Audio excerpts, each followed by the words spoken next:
The story begins in a school filled with motivational banners. After all, the college entrance exams are in 25 days. Suddenly, a boy wakes up startled, wondering if he somehow went back in time to before the exam. He simply screams in terror when he realizes he's back in his old third-year classroom. Grabbing his head, he despairs, thinking this must be a nightmare because reliving school was not in his plans. Then a narration explains that humanity was once invaded by powerful monsters from another dimension. To fight against them, people created a system that injects beast genes to awaken genetic talents.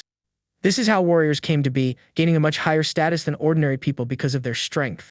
In this new world, having martial strength became the most important thing, and everything revolved around it. A system screen appears, informing him that the world's introduction is over, and the host's memories will be implanted. Receiving the new memories, he understands that he is now in the body of a student named Yahello. Right after, his classmates start making fun of him, calling him worthless for having another nightmare. A girl sitting at another student's desk gets straight to the point, telling him to drop out of school and become a common worker. Another student just watches the scene and thinks that every story with a bullied protagonist needs an annoying girl. Our protagonist understands that the original owner of the body was looked down upon because his grades dropped after an incident involving his parents. He laments having inherited this tragic and unpopular life since he's the one suffering the consequences now. The teacher then enters the room and informs the students that they are about to receive the genetic modification serum. Adjusting his glasses, the teacher gives a warning to those who didn't take their training seriously over the last few years. He smiles in relief since he wasn't the one who slacked off on training, so he has nothing to worry about. But still, he decides that since he inherited the body, he will fix all the messes left by the previous owner. In the auditorium, students discuss what they will awaken, and one of them mocks that he will get a very weak beast. A large metal case is opened, revealing several vials with a blue liquid inside. In these vials is the awakening serum, containing the genes of all magical beasts ever recorded. The teacher explains that they will absorb a random gene and that the stronger their physique, the better the awakening will be. One by one, the students are called up to receive the genetic serum injection. He notices that everyone acts strangely after the injection and realizes this won't be easy. Without a second thought, he decides to go ahead and applies the injection to his neck. Suddenly, the young man's eyes begin to glow intensely with a bluish light. But nothing happens, and the teacher comments that he hasn't changed, so he thinks he received a fake dose. Seizing the opportunity, the girl from before, Huang Tongtong, starts laughing at him for not awakening anything at all. Tongtong continues to provoke him, saying that a warrior without an awakening is like a bird with no wings and tells him to go home. Suddenly, he breaks into a cold sweat as a strange sensation runs through his body. A system screen appears before him, informing him that he has acquired the infinite monster model. Huang Tongtong accuses him of faking it, while the boy tells everyone to get away from him. With his eyes glowing, he warns that if they don't leave now, it will be too late. Behind him, a giant shadowy creature materializes and releases an overwhelming wave of energy. This aura is so powerful that it throws everyone back, and Huang Tongtong is stunned by the impact. Even a girl who seems to be strong, Lu Qingzhu, is surprised by the display of power. A young man with ice powers, Chu Zhou, who thought he was the strongest, now wonders if there is someone superior to him. The system then reveals that he has awakened an A-rank model with various fire abilities. He looks at his glowing hand and realizes this must be the special ability the system gave him. His classmates are shocked and wonder if that was really the loser they knew. Lying on the floor, Huang Tongtong is unconscious, and everyone questions what model he awakened. With a superior air, he apologizes for the scene and says he told them to back away, but they didn't listen. Shortly after, an announcement over the loudspeaker summons all third-year students to the testing building. There, they will use a device to test each person's magic beast gene and martial level. We see the result of a student who awakens a level 3 insect, becoming number 1 in his class. Chu Zhou impresses everyone by awakening an ice demon dragon, becoming the potential champion. To everyone's surprise, Lu Qingzhu awakens a rare stage 4 beast, capable of taking down an entire city. He then wonders why his model is Class A while the others are classified by stages. Suddenly, his name is called, and he gets nervous with all the attention focused on him. Walking to the test, he notices everyone looking at him with admiration and concludes that martial power is everything. He then steps into the testing machine to finally discover his true power. The students get excited and comment that his level must be high because of the pressure he released earlier. Even Chu Zhou watches him with interest, thinking he's someone to keep an eye on. The result comes out, but to everyone's surprise, his bloodline is unknown and his level is only Martial Disciple 3. Immediately, everyone starts mocking him, saying his younger brother could beat him and that the aura was just a false alarm. Disappointed, he walks away, thinking he had expected a result like that. He realizes that his special model was not detected by the school's testing machine. But the system informs him that his model can be improved by completing missions or increasing his reputation. He then gives a sly smile as he understands that his model is special and can evolve. He realizes he can obtain monster models infinitely and gets excited about the idea of becoming the king of monsters. Back at school, our protagonist decides to take action to get stronger. He goes to the teacher and asks to take some time off to study at home, but the teacher doubts his intentions. The young man insists, saying he needs special training because he has fallen far behind and wants to improve. The teacher advises him to prepare to repeat the year, as his foundation is too weak to pass the entrance exam. With eyes shining with sincerity, he begs for a chance, and the teacher is moved by his determination. His teacher agrees but warns him that he will still have to come back next year, and then we see the young man heading to the warrior center. Entering the facility, he thinks about his finances and the two options he has to increase his power quickly. He notices that his compatibility with the Tomorrow model is 3% and wonders where the extra 2 points came from. The only answer is that his model absorbed the power of the genetic serum he injected earlier. This proves that spending money on serums to increase compatibility is more efficient than training to the point of collapse. Using his student ID, he passes through a turnstile to enter a restricted area of the center. Upon entering the place, he is completely shocked by the scene before him. The place is filled with powerful warriors training, and he realizes that everyone there has already awakened their bloodlines. His new model allows him to sense the vital magnetic field of creatures and the energy of others. The desire to fight boils within him, but being a newcomer, he needs to hold back until he gets stronger.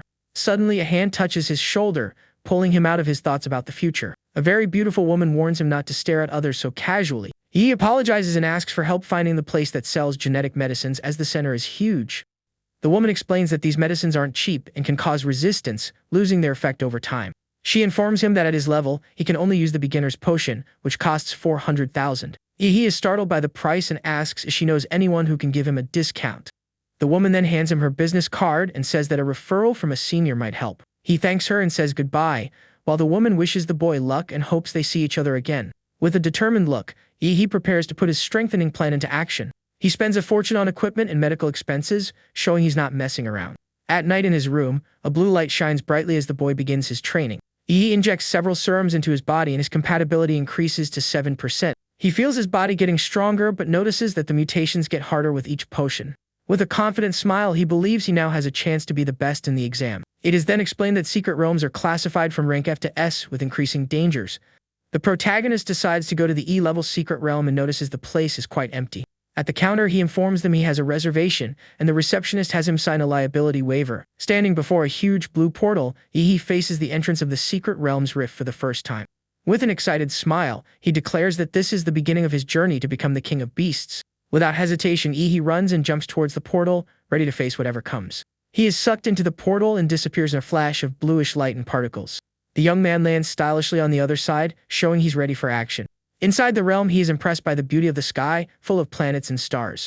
Walking through the forest, he admires the starry sky and comes across a giant red rabbit. The system identifies it as a blade-fang rabbit, a first-rank beast. The rabbit charges furiously towards him, but our protagonist just smiles confidently. With his eyes glowing, he dodges and grabs the creature by the neck with ease. He taunts the monster, as his magnetic field ability allowed him to sense its presence. In a silhouette, we see him defeating the beast with a single powerful punch. Holding the rabbit's magic core, he calculates that it's worth 1,000 yuan and finds that very efficient. He decides it's not worth collecting first-rank cores and looks for a stronger beast. Soon after, a huge second-rank demonic insect appears in front of him. With a sly smile, he draws his dagger and says he was just looking for a challenge. We see an overview of the secret realm with a strange blue crystal structure in the center. He nimbly dodges an attack from the giant creature as it tries to crush him. He remembers reading that the insect's weak spot is its soft belly, not its back. The monster then curls into a ball and rolls towards him for a spinning attack. The young man concentrates energy in his chest, preparing to use one of his martial arts. He fires a powerful energy beam that hits the insect head-on, knocking it back. In response, the creature counterattacks, firing projectiles from its sharp mandibles. The young man is surprised by the unexpected attack, as he didn't know the monster could do that. Using his agility, he leans back and narrowly dodges the projectiles. One of the shots hits his jacket, and he complains, annoyed that it ruined his expensive clothes. He realizes he is too weak to win and blames the body's previous owner for not studying. With no other choice, he decides to use his cheat and activates the Emperor Demon bloodline. His strength increases from 15 to 21 as he transforms and is covered in a blue aura. The monster then opens its huge mandibles and prepares to devour the young man. In his new form, he flies directly into the giant creature's mouth. With a single strike, he destroys the insect from the inside and lands in a pool of green liquid. Ye comments that with his enhanced physique, he crushed the monster and now needs to release the extra heat. He complains that his new sword was corroded by the venom and that the quality control is terrible. Suddenly, his stomach rumbles, and he realizes he used a lot of energy and didn't bring any food. A delicious smell catches his attention, and he starts drooling with hunger. He finds the insect's magic core, which is green and emits a very tempting aroma. Without a second thought, he decides to eat the core to satisfy his hunger. The young man chews on the magic crystal as if it were any other snack. Inside him, the core glows brightly, releasing a large amount of energy. A system screen appears and shows that his compatibility with the model has increased. He gets excited when he sees that one core strengthened him more than the expensive potion he bought.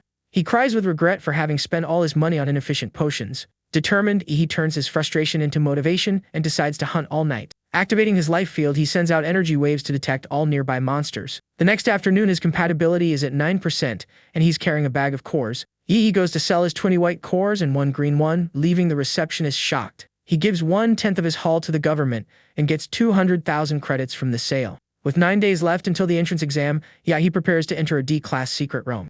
Meanwhile, a group of mercenaries discusses needing one more member for their mission. The captain then introduces the new martial artist he hired, who is our protagonist. He introduces himself with the fake name of Dadzla and says he paid a high price for this identity. The group leader finds the name strange, but the boy says it was to avoid copyright issues.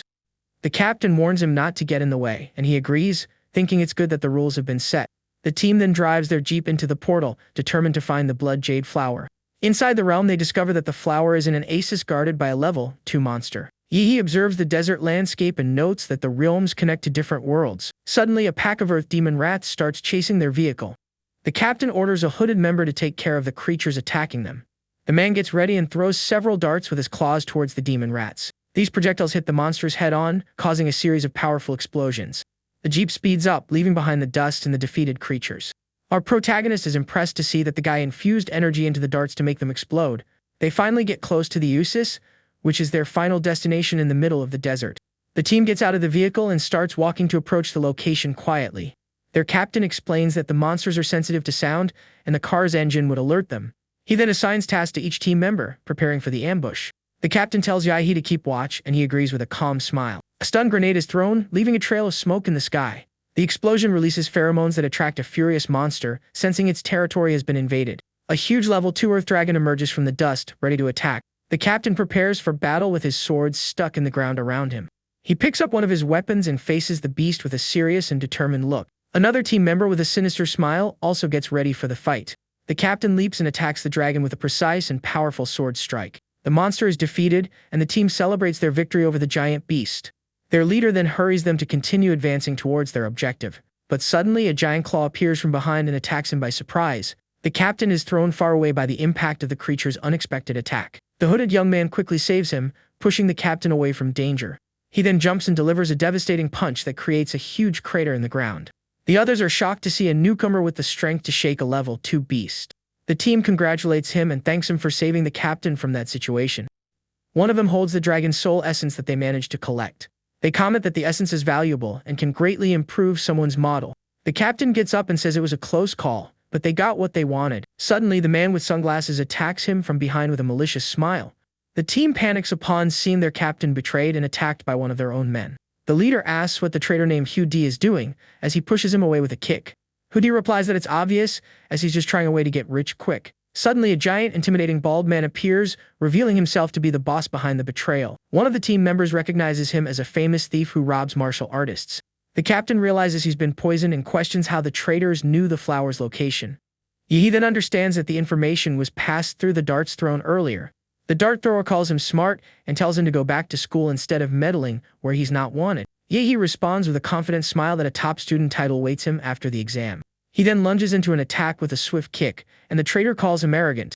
With a glowing eye, he says the real arrogant one is the bald man for barking in front of him. Putting on a mask, he concentrates energy in his hand, saying it's time to take out the trash. The gang leader finds the boy interesting and orders his henchmen to take care of him. Hudi then launches a shower of flaming projectiles towards our hero.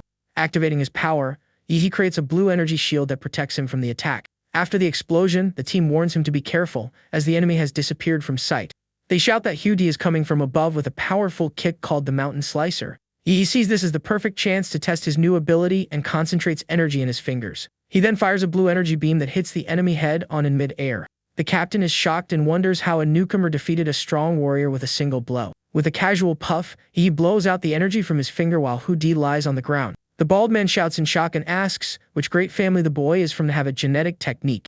He summons a spectral dragon and says he's from the demon clan, while asking if the villain will beg for forgiveness. The villain transforms into a multi-armed shadow and warns that even with genetic techniques, he won't win. Then the bald man activates his tyrant black bear bloodline and prepares for combat. Using a martial technique, the villain completely transforms into a giant bear monster. He then charges forward and attacks the monster's leg with a bluish energy strike. Angrily, the bear monster punches the ground hard and creates a devastating shockwave. The young man notes that level 2 arts are strong, as his attack didn't melt the enemy's ankle.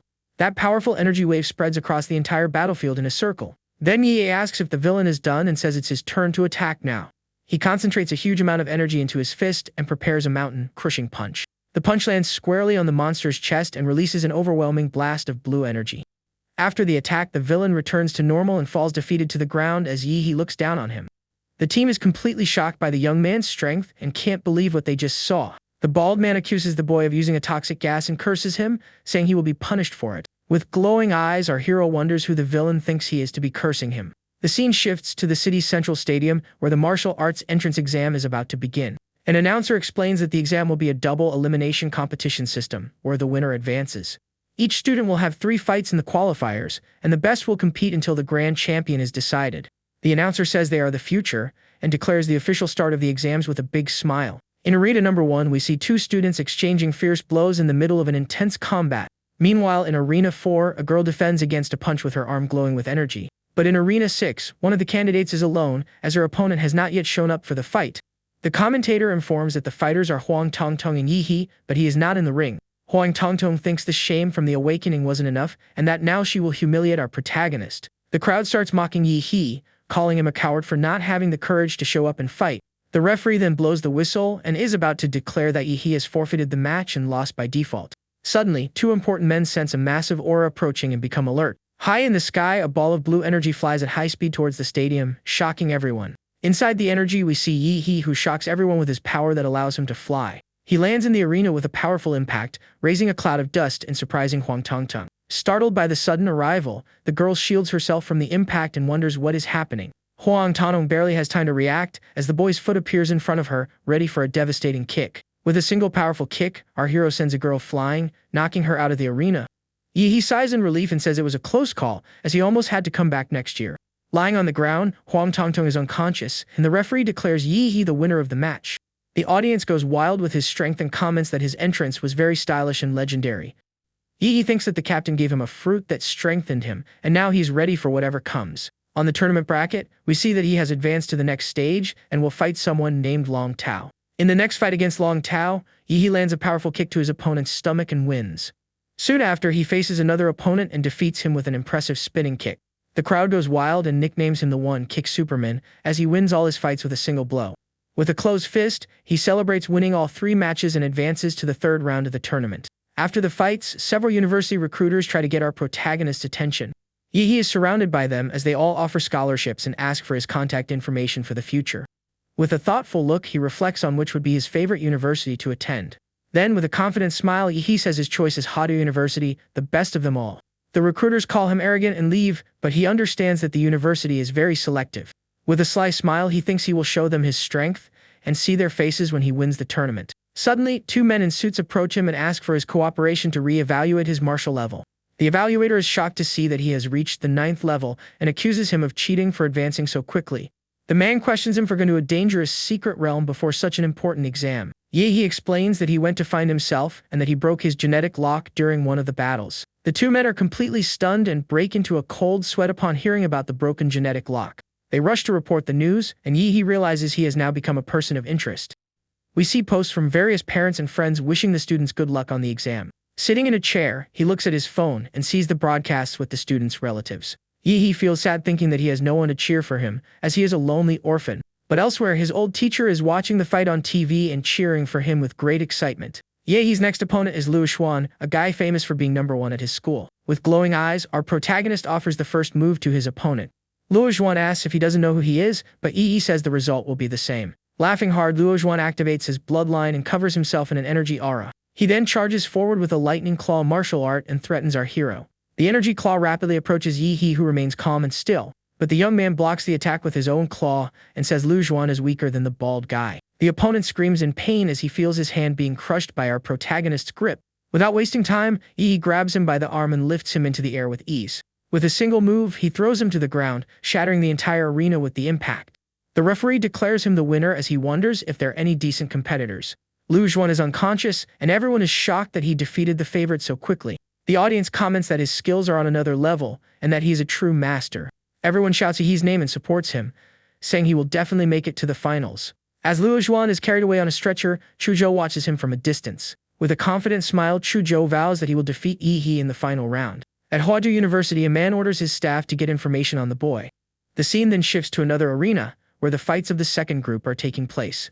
A girl named Kei Shelling, the queen of her school, taunts her opponent. Her opponent is Lu Qingju, known as the unattainable flower, and everyone admires the fight. The referee blows the whistle, and the match between the two girls finally begins in the stadium. Kei Shelling charges forward and says she'll see if the other girl can keep her composure when she's on the ground. With glowing eyes, Lu Qingju uses a secret family ability to defend herself. She then blocks her opponent's attack with a powerful, glowing blue energy shield. The two exchange a series of quick and acrobatic blows in the middle of the battle arena. Kei Shelling gets annoyed with the defense and uses a swift step ability to attack. Finding an opening, she attacks but realizes she has fallen into her opponent's trap. Desperate, Kei Shelling notices her hand is stuck in an air current and she can't get free. Lu Qingju seizes the opportunity and prepares a powerful attack with her finger glowing with energy. The commentator is shocked to see a student master such an advanced and powerful technique. In response, Kei Shelling activates her bloodline and summons the aura of a giant tiger. They say she awakened a third-level royal bloodline and that her future is limitless. Transformed, Kei Shelling demands that the others show her true phoenix bloodline to fight. With a calm look, Lu Qingju replies that what she has already shown is more than enough. Her opponent becomes furious and asks if she thinks someone below the martial artist level can beat her. The two then clash again in a confrontation of auras and martial skills. Lu Qingju uses a quick movement technique to dodge her opponent's attack. Kei Shelling doesn't give up and attacks with a powerful tiger kick to immobilize her opponent. With focused eyes, Lu Qingju once again prepares her primordial chaos jade finger attack. She then fires a concentrated energy beam from her finger towards her enemy. The collision of energies creates a massive explosion that covers the entire arena in a cloud of dust. The audience is tense about the battle's outcome and wonders who the winner will be. As the dust settles, we see that Kei Shelling is still standing in the middle of the ring, but suddenly her expression changes completely, and a drop of sweat runs down her face. The fighter then faints from exhaustion, and Lu Qingju is revealed as the true victor of the fight. The referee declares her the winner, and the crowd goes wild over her talent and rare bloodline.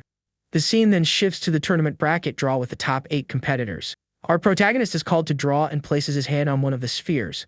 He then picks the ball and reveals he is in Group A for the next phase of the tournament. A muscular guy, Shen Guan, approaches and says he's also in Group A and that they will face each other. Shen Guan says they are the second fight and suggests they watch the first match. They watch the fight, and the muscular guy comments that the fighter Luosai is very strong and skilled. But to everyone's surprise, the other fighter wins, and Shen Guan asks if he knows him. Elsewhere, the principal of the loser's school is furious for being defeated right away. Our hero then asks Shen Guan how the defeated fighter compares to him in strength. The big guy boasts, saying he's the club president, and that not even 2 of his classmates together could beat him. With a serious look, Shen Guan reveals that to him, our protagonist is the only real threat in the exam. He says his senses are sharp and that he feels a dormant beast inside the young man. Then with a confident smile, Shen Guan calls out to him, as it's now their turn to fight. The two then step into the arena and prepare for the second match of the top 8 tournament. The announcer calls the fight between Shen Guan and our protagonist, who face each other with a smile. At this moment, the competition to determine the top 4 students in the city is in full swing. Yi and Shen Guan exchange fierce blows and an energy explosion shows they are equally strong.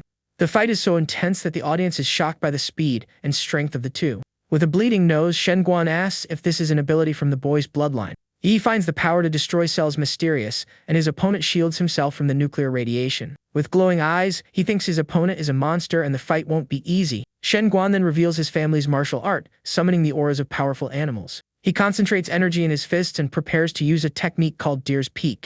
Our hero is surprised by the attack's speed and barely has time to react. The punch hits him squarely and sends him flying, creating a crater in the arena floor. He then spits out some blood, showing how powerful the blow he just took was. To avoid being thrown out, he plants his feet on the ground, further breaking the arena floor. Shen Guan summons the aura of a bear and warns that the young man won't be able to escape the blow. With a devastating punch, he attacks from above, trying to crush the protagonist into the ground. But Yi blocks the attack and thinks that his previous opponents lacked experience.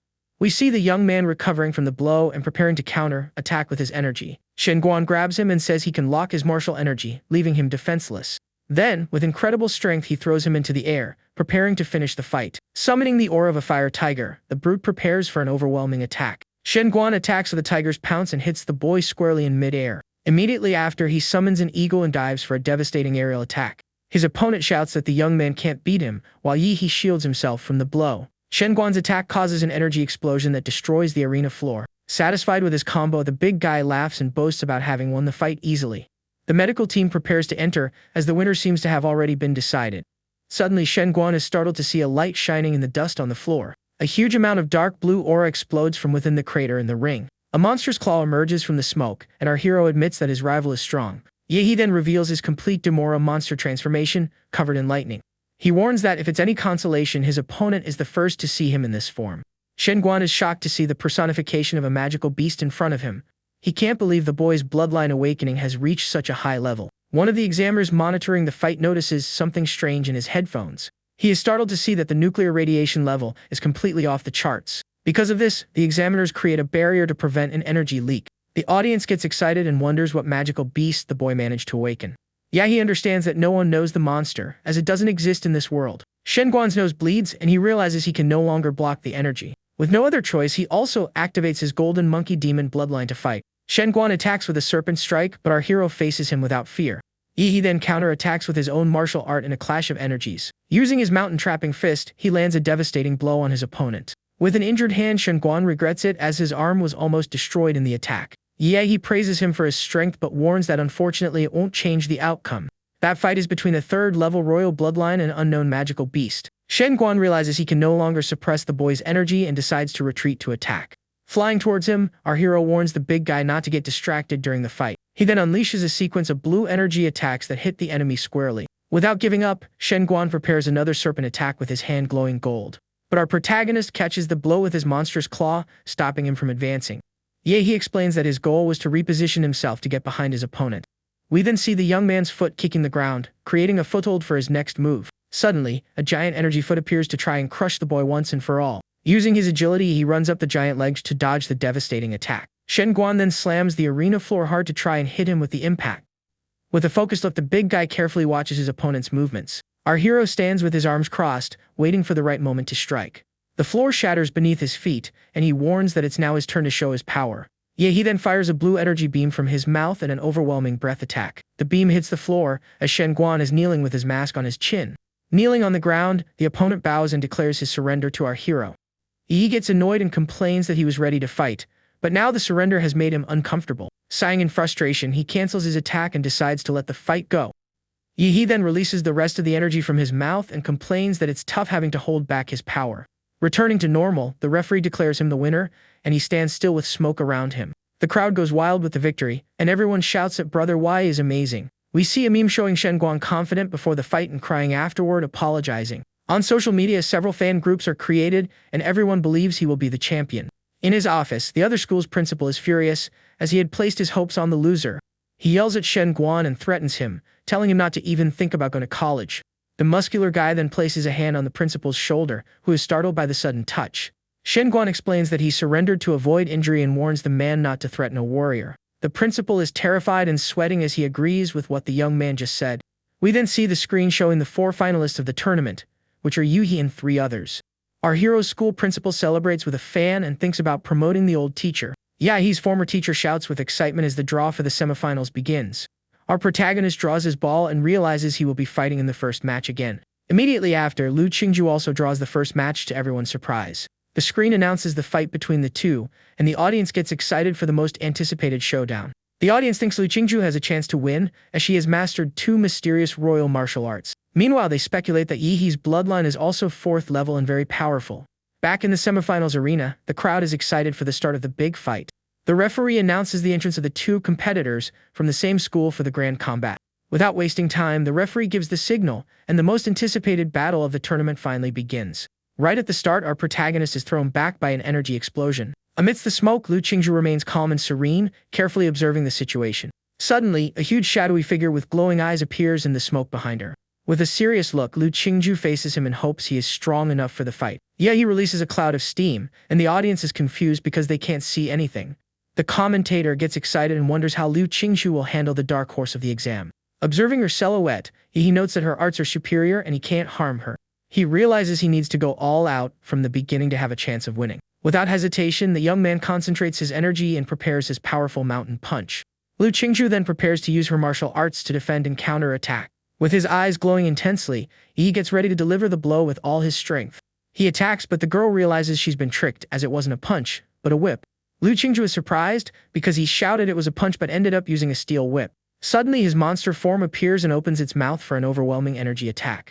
Taking advantage of the distraction, Yi charges forward with a blue energy punch to hit her squarely. The audience complains that the boy is cheating and that the fight is unfair to the girl. With a spinning punch, he hits her head on and continues his sequence of fierce attacks. Liu Qingju has no chance to escape as the boy's blows are too fast and powerful. Fallen on the ground, she is cornered by an energy claw attack that holds her in place. She manages to break free with her energy, but Yi says he won't let her get away. He then pursues her with a series of energy punches that pressure her more and more. Frightened, Liu Qingju realizes he is using claws filled with martial energy to attack her. She manages to dodge one of the blows but loses her balance for a brief moment. Next, she blocks another attack with her hand but is thrown back by the impact. Wearing a scary mask, he corners her and tells her not to try to run from the fight. He bombards her with a shower of energy punches without giving her time to breathe. Liu Qingju shields herself from the attacks and is impressed by her opponent's physical strength. She thinks about how she has mastered two mysterious arts, one for defense and another for powerful attacks. But she realizes he's not giving her a chance to use either of them, and she's at a disadvantage. Cornered at the edge of the arena, Liu Qingju knows she can't hold on much longer and needs to act. With no other option, the girl decides to use her trump card to try to turn the tables. Holding a purple feather, she prepares to reveal her last and most powerful asset.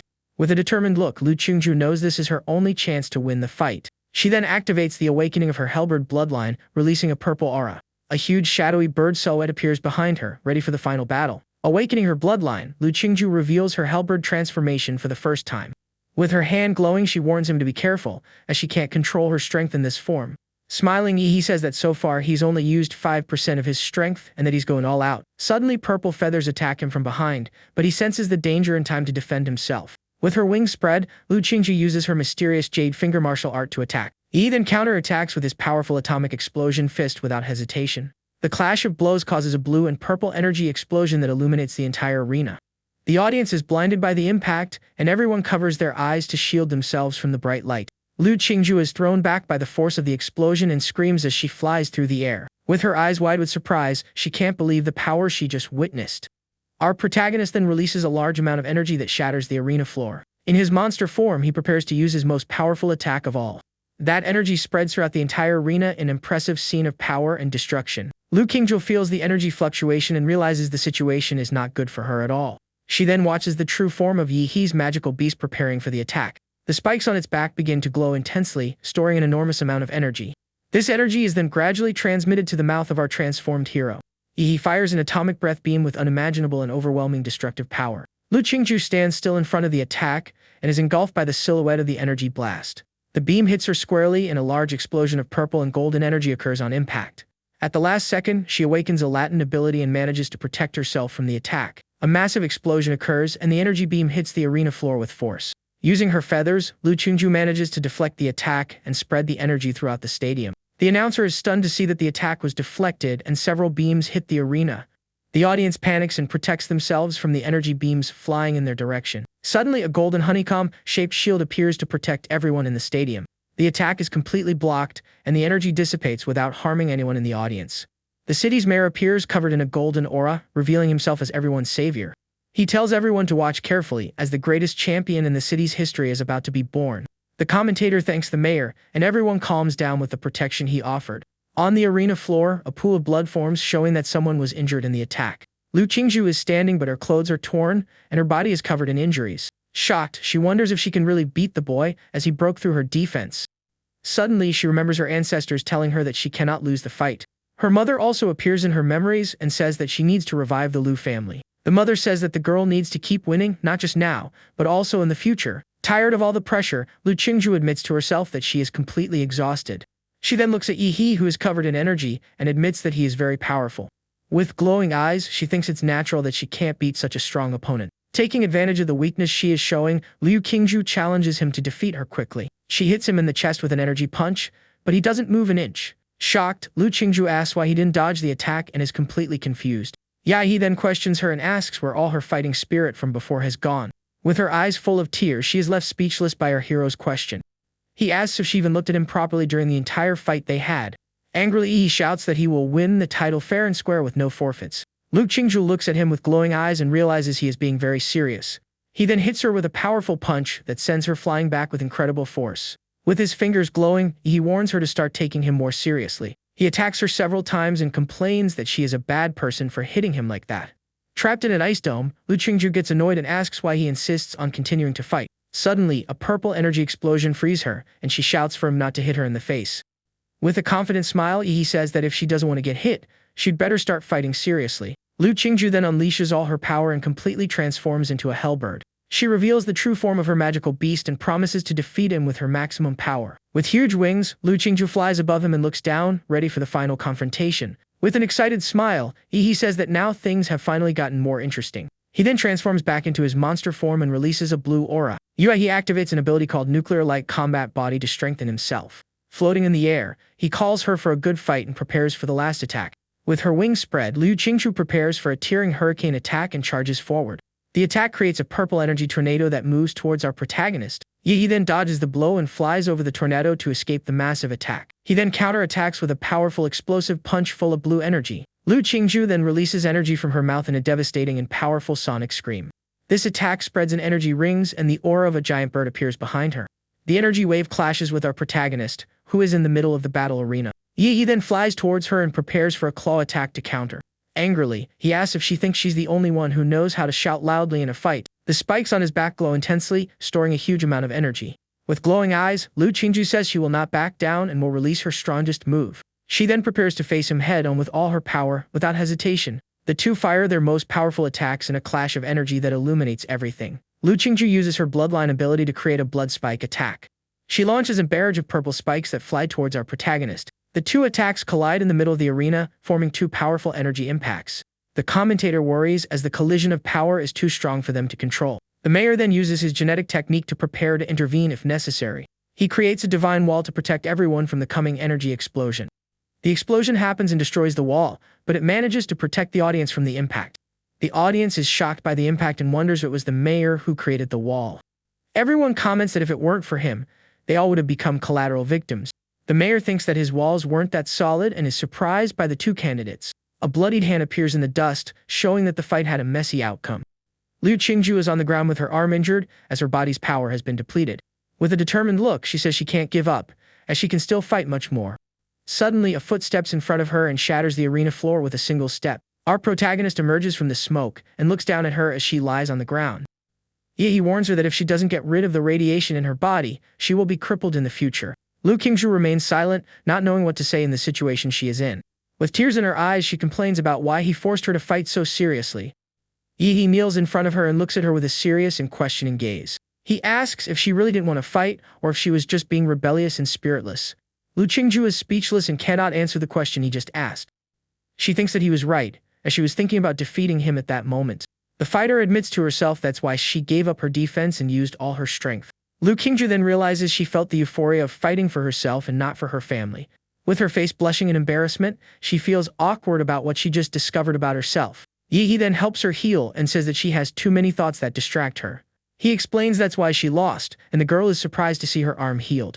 Walking away, he admits that she is the strongest opponent he has ever faced so far. With a smile, he says that next time he wants to have the purest battle with her, with no distractions. With her face blushing in embarrassment, Lu Qingju is left speechless and just watches him walk away. As the smoke clears, we see that our protagonist is the only one left standing in the arena. The referee then declares him the winner of the first match of the tournament's semifinals. Shortly after, Chuzhou wins his fight, and the battle for the title is about to begin. The screen announces the grand final between Yahello, the dark horse, and Chuzhou, the competition's favorite. The live broadcast of the fight reaches almost 50 million concurrent viewers. Chuzhou then creates an ice sword and prepares for the start of the great battle. With a wicked smile, our hero challenges him to come at him with everything he's got.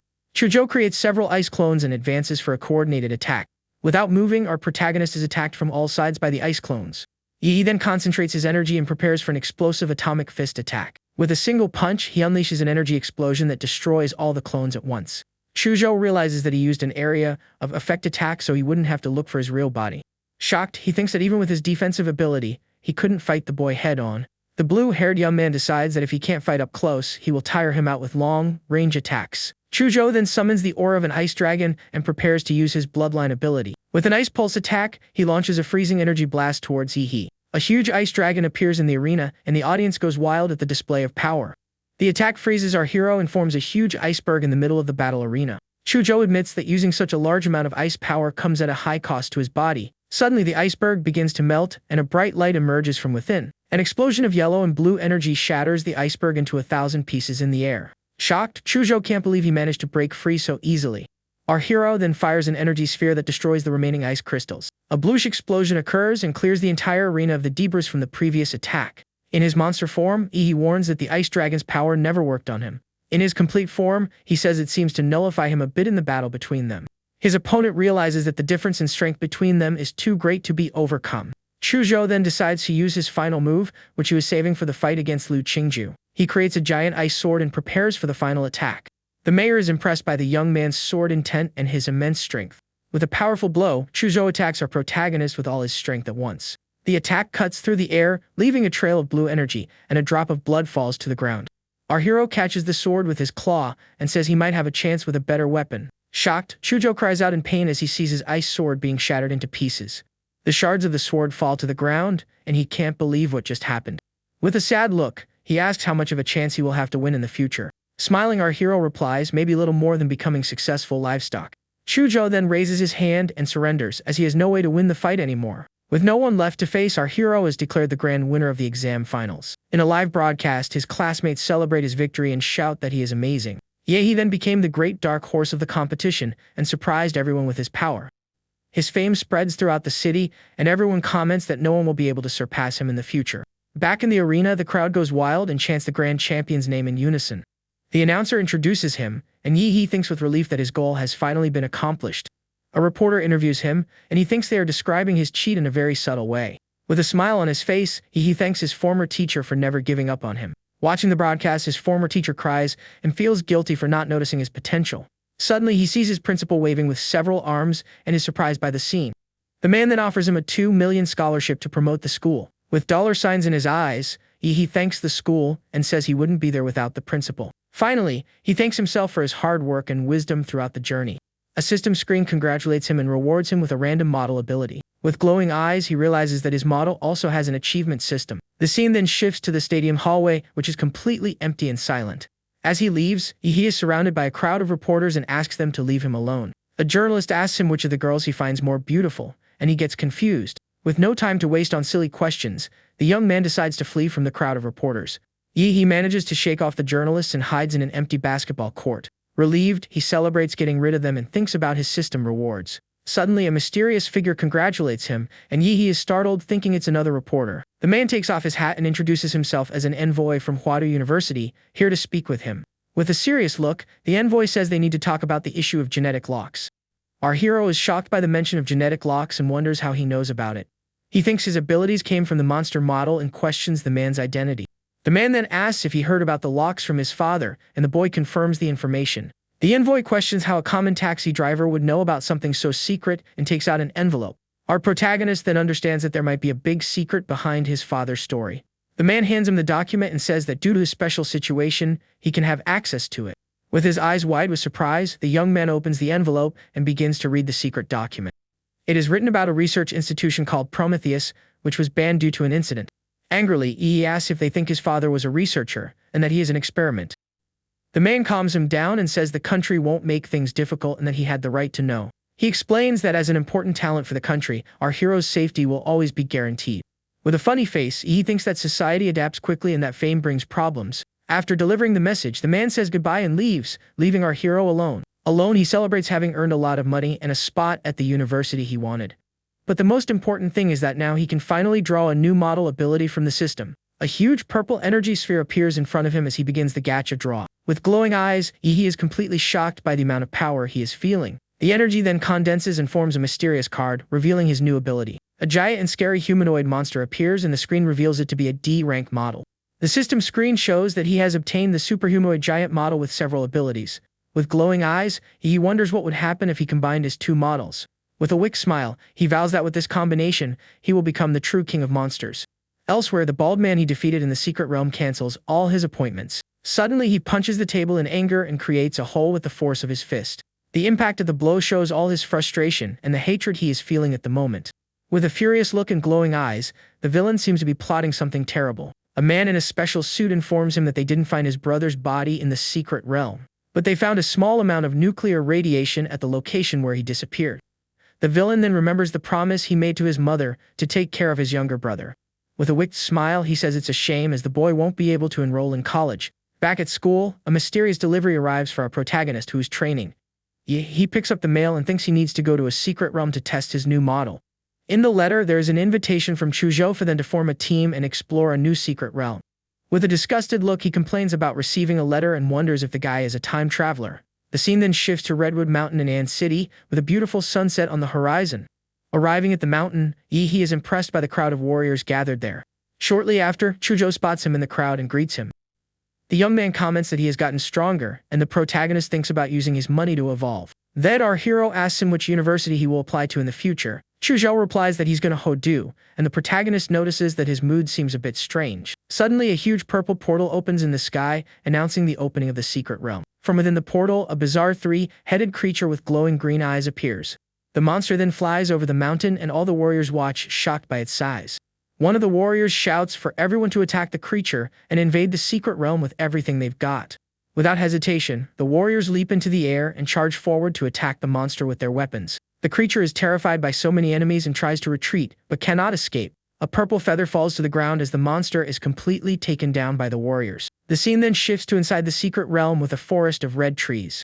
Our protagonist and his group walk through the forest in search of monsters to hunt. Suddenly, he smells a strong scent of blood in the air and becomes alert to the situation. Shortly after, a horde of demonic beasts appears, and he realizes they were waiting for them.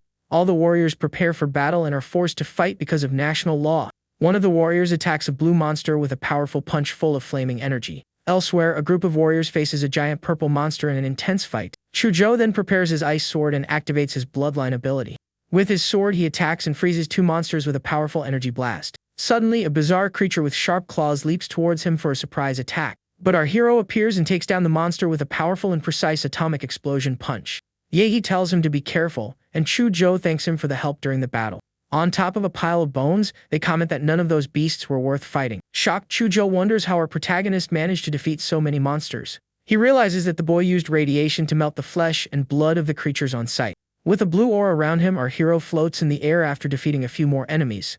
Other warriors wonder how the fight ended so quickly and find out about the boy. One of them doubts that a student can be so strong, but the other scolds him for his ignorance. The warriors then decide to lead the remaining monsters towards our protagonist. A flare goes up into the sky and everyone celebrates as the beast horde begins to retreat. Chuzhou comments that out of 1,000 warriors, only 800 remain. Carrying a bag of cores, the protagonist wonders how he'll carry everything, and the other is shocked by the amount. Chuzhou then offers his storage ring, and our hero is surprised by his wealth. Suddenly, a group of warriors returns and the two watch the new arrivals. The others thank Yahe, as he defeated the strongest monsters of the horde by himself. A man approaches and introduces himself as the leader of the Silver Wolf martial arts group. He invites Yahe to join his group and offers him an S-level contract with benefits. Everyone is shocked, as not even students from Hodu get a contract like that. Suddenly, a woman on a purple tiger appears and accuses him of rushing to recruit the boy. She then invites Yahe to her group and offers him 15% of the monthly training resources. The other warriors are shocked by the offer, as the two largest groups are fighting over the boy. With a calm look, our hero refuses both offers and says he won't join anyone. The two leaders shake his hand and become his friends, but Yahe thinks about the man's dirty hand. With the horde defeated, they decide to explore the forest and plan to climb the trees to survey the area. The two then leap into the air with incredible speed and fly towards the top of the forest.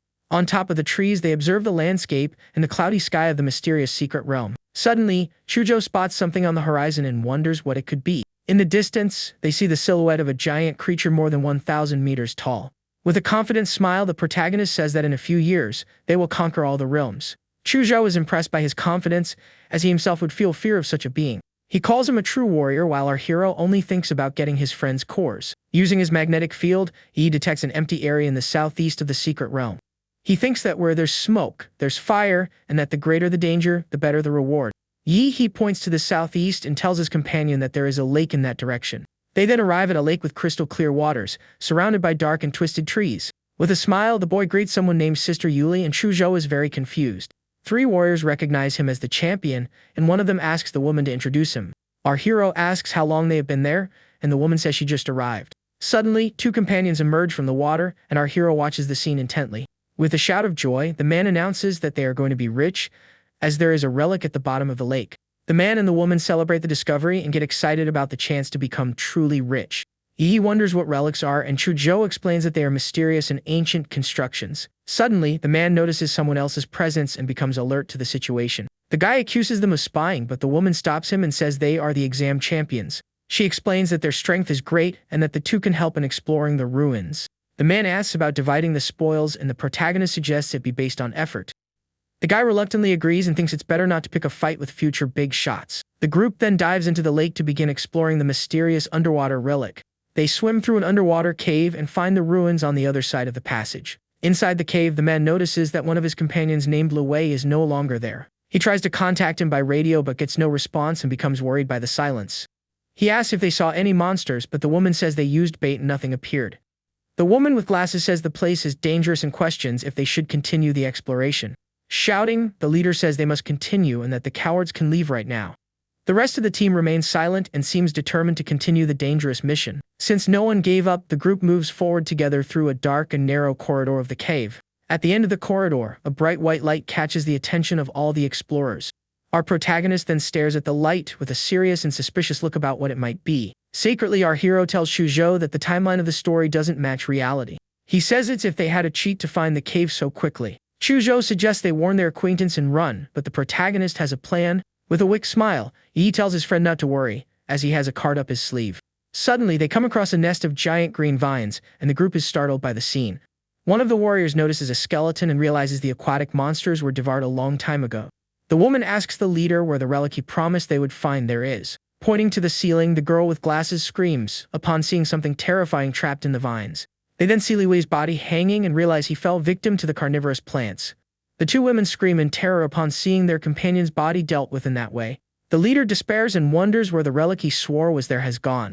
Suddenly, he starts to feel something strange and notices that the vines are climbing up his body. In the blink of an eye, the vines burst from within him in a completely shocking scene. The team is horrified to see their leader being possessed and turning into a vine monster. But before he can attack, a blue light hits him squarely and completely destroys him. Our protagonist then fires a powerful energy beam that disintegrates the monster instantly.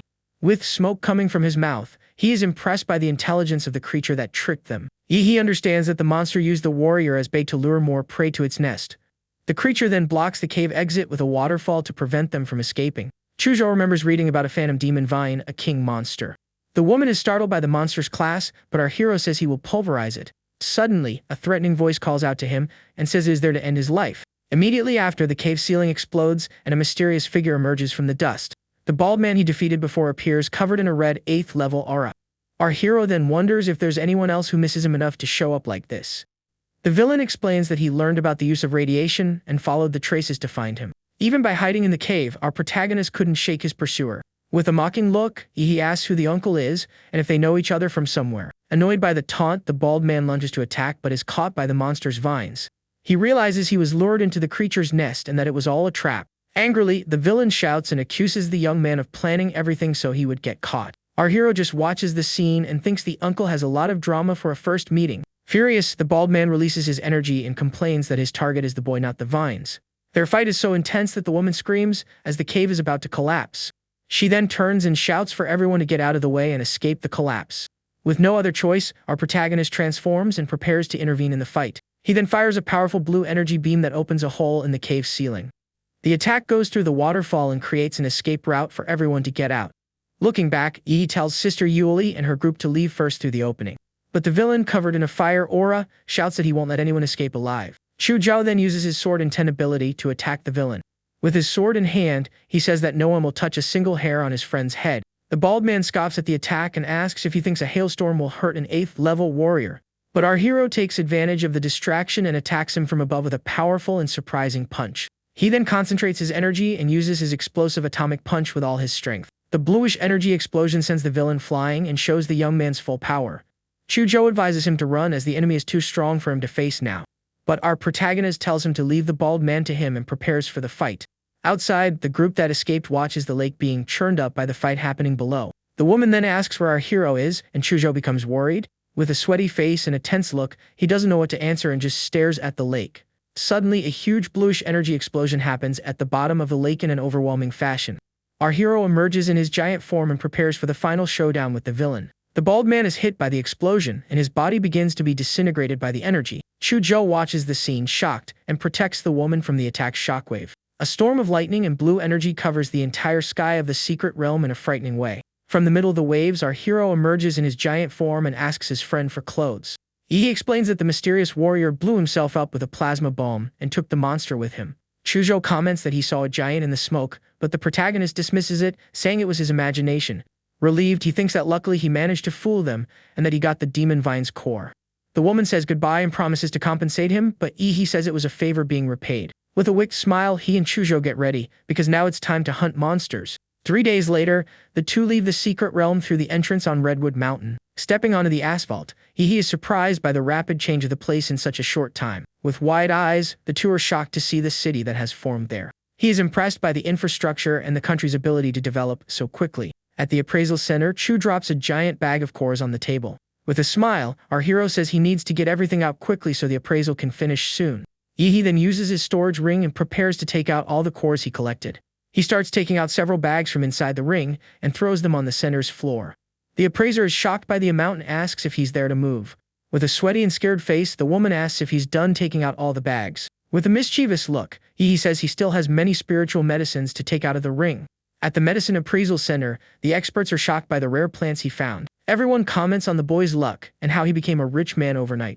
Observing the scene, our hero thinks that now he can exchange all his cores for money. He then thinks about his biggest gains, which were the blue cores and the one from the demon vine. With the cores sold, he now needs to find a buyer for his spiritual medicines. Suddenly, a luxury car stops in front of him, and two mysterious men get out of the vehicle. A man introduces himself as the head of Ping Pharmacy and offers to buy his medicines.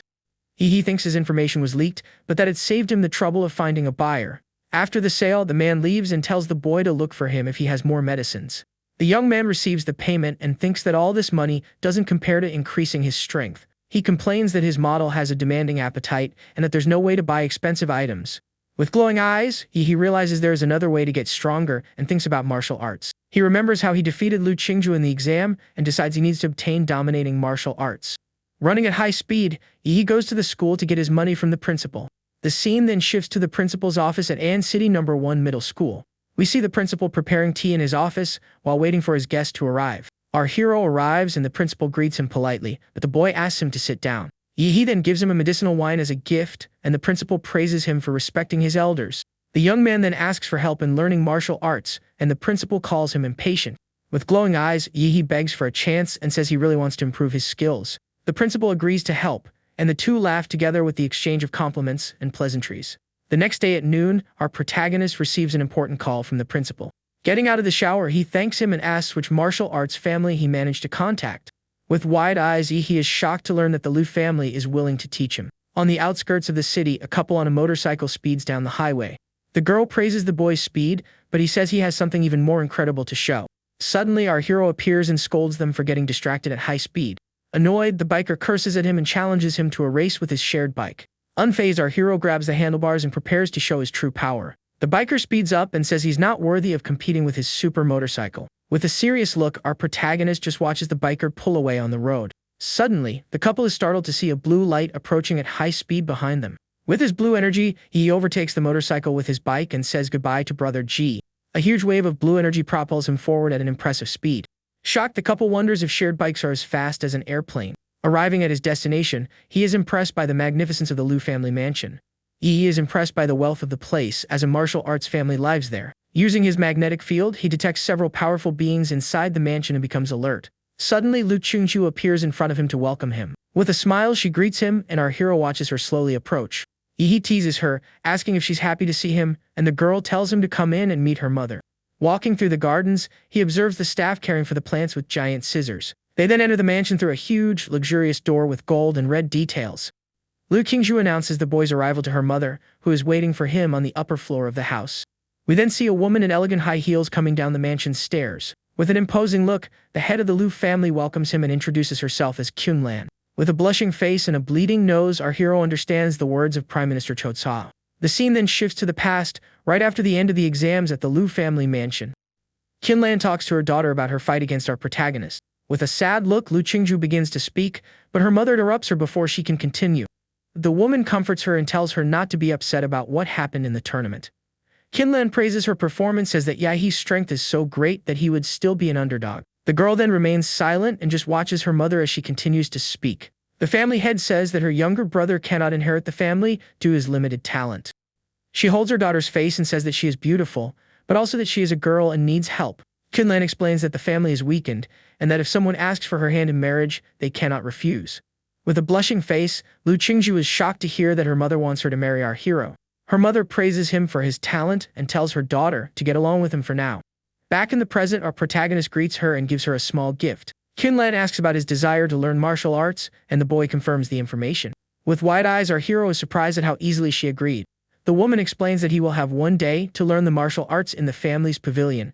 With a piercing gaze, Kinlan warns him that whether he can learn the three arts depends on his ability. He then bows and thanks the Lu family for the opportunity he is receiving. Kinlan understands that he is making a promise to the family and not just to her.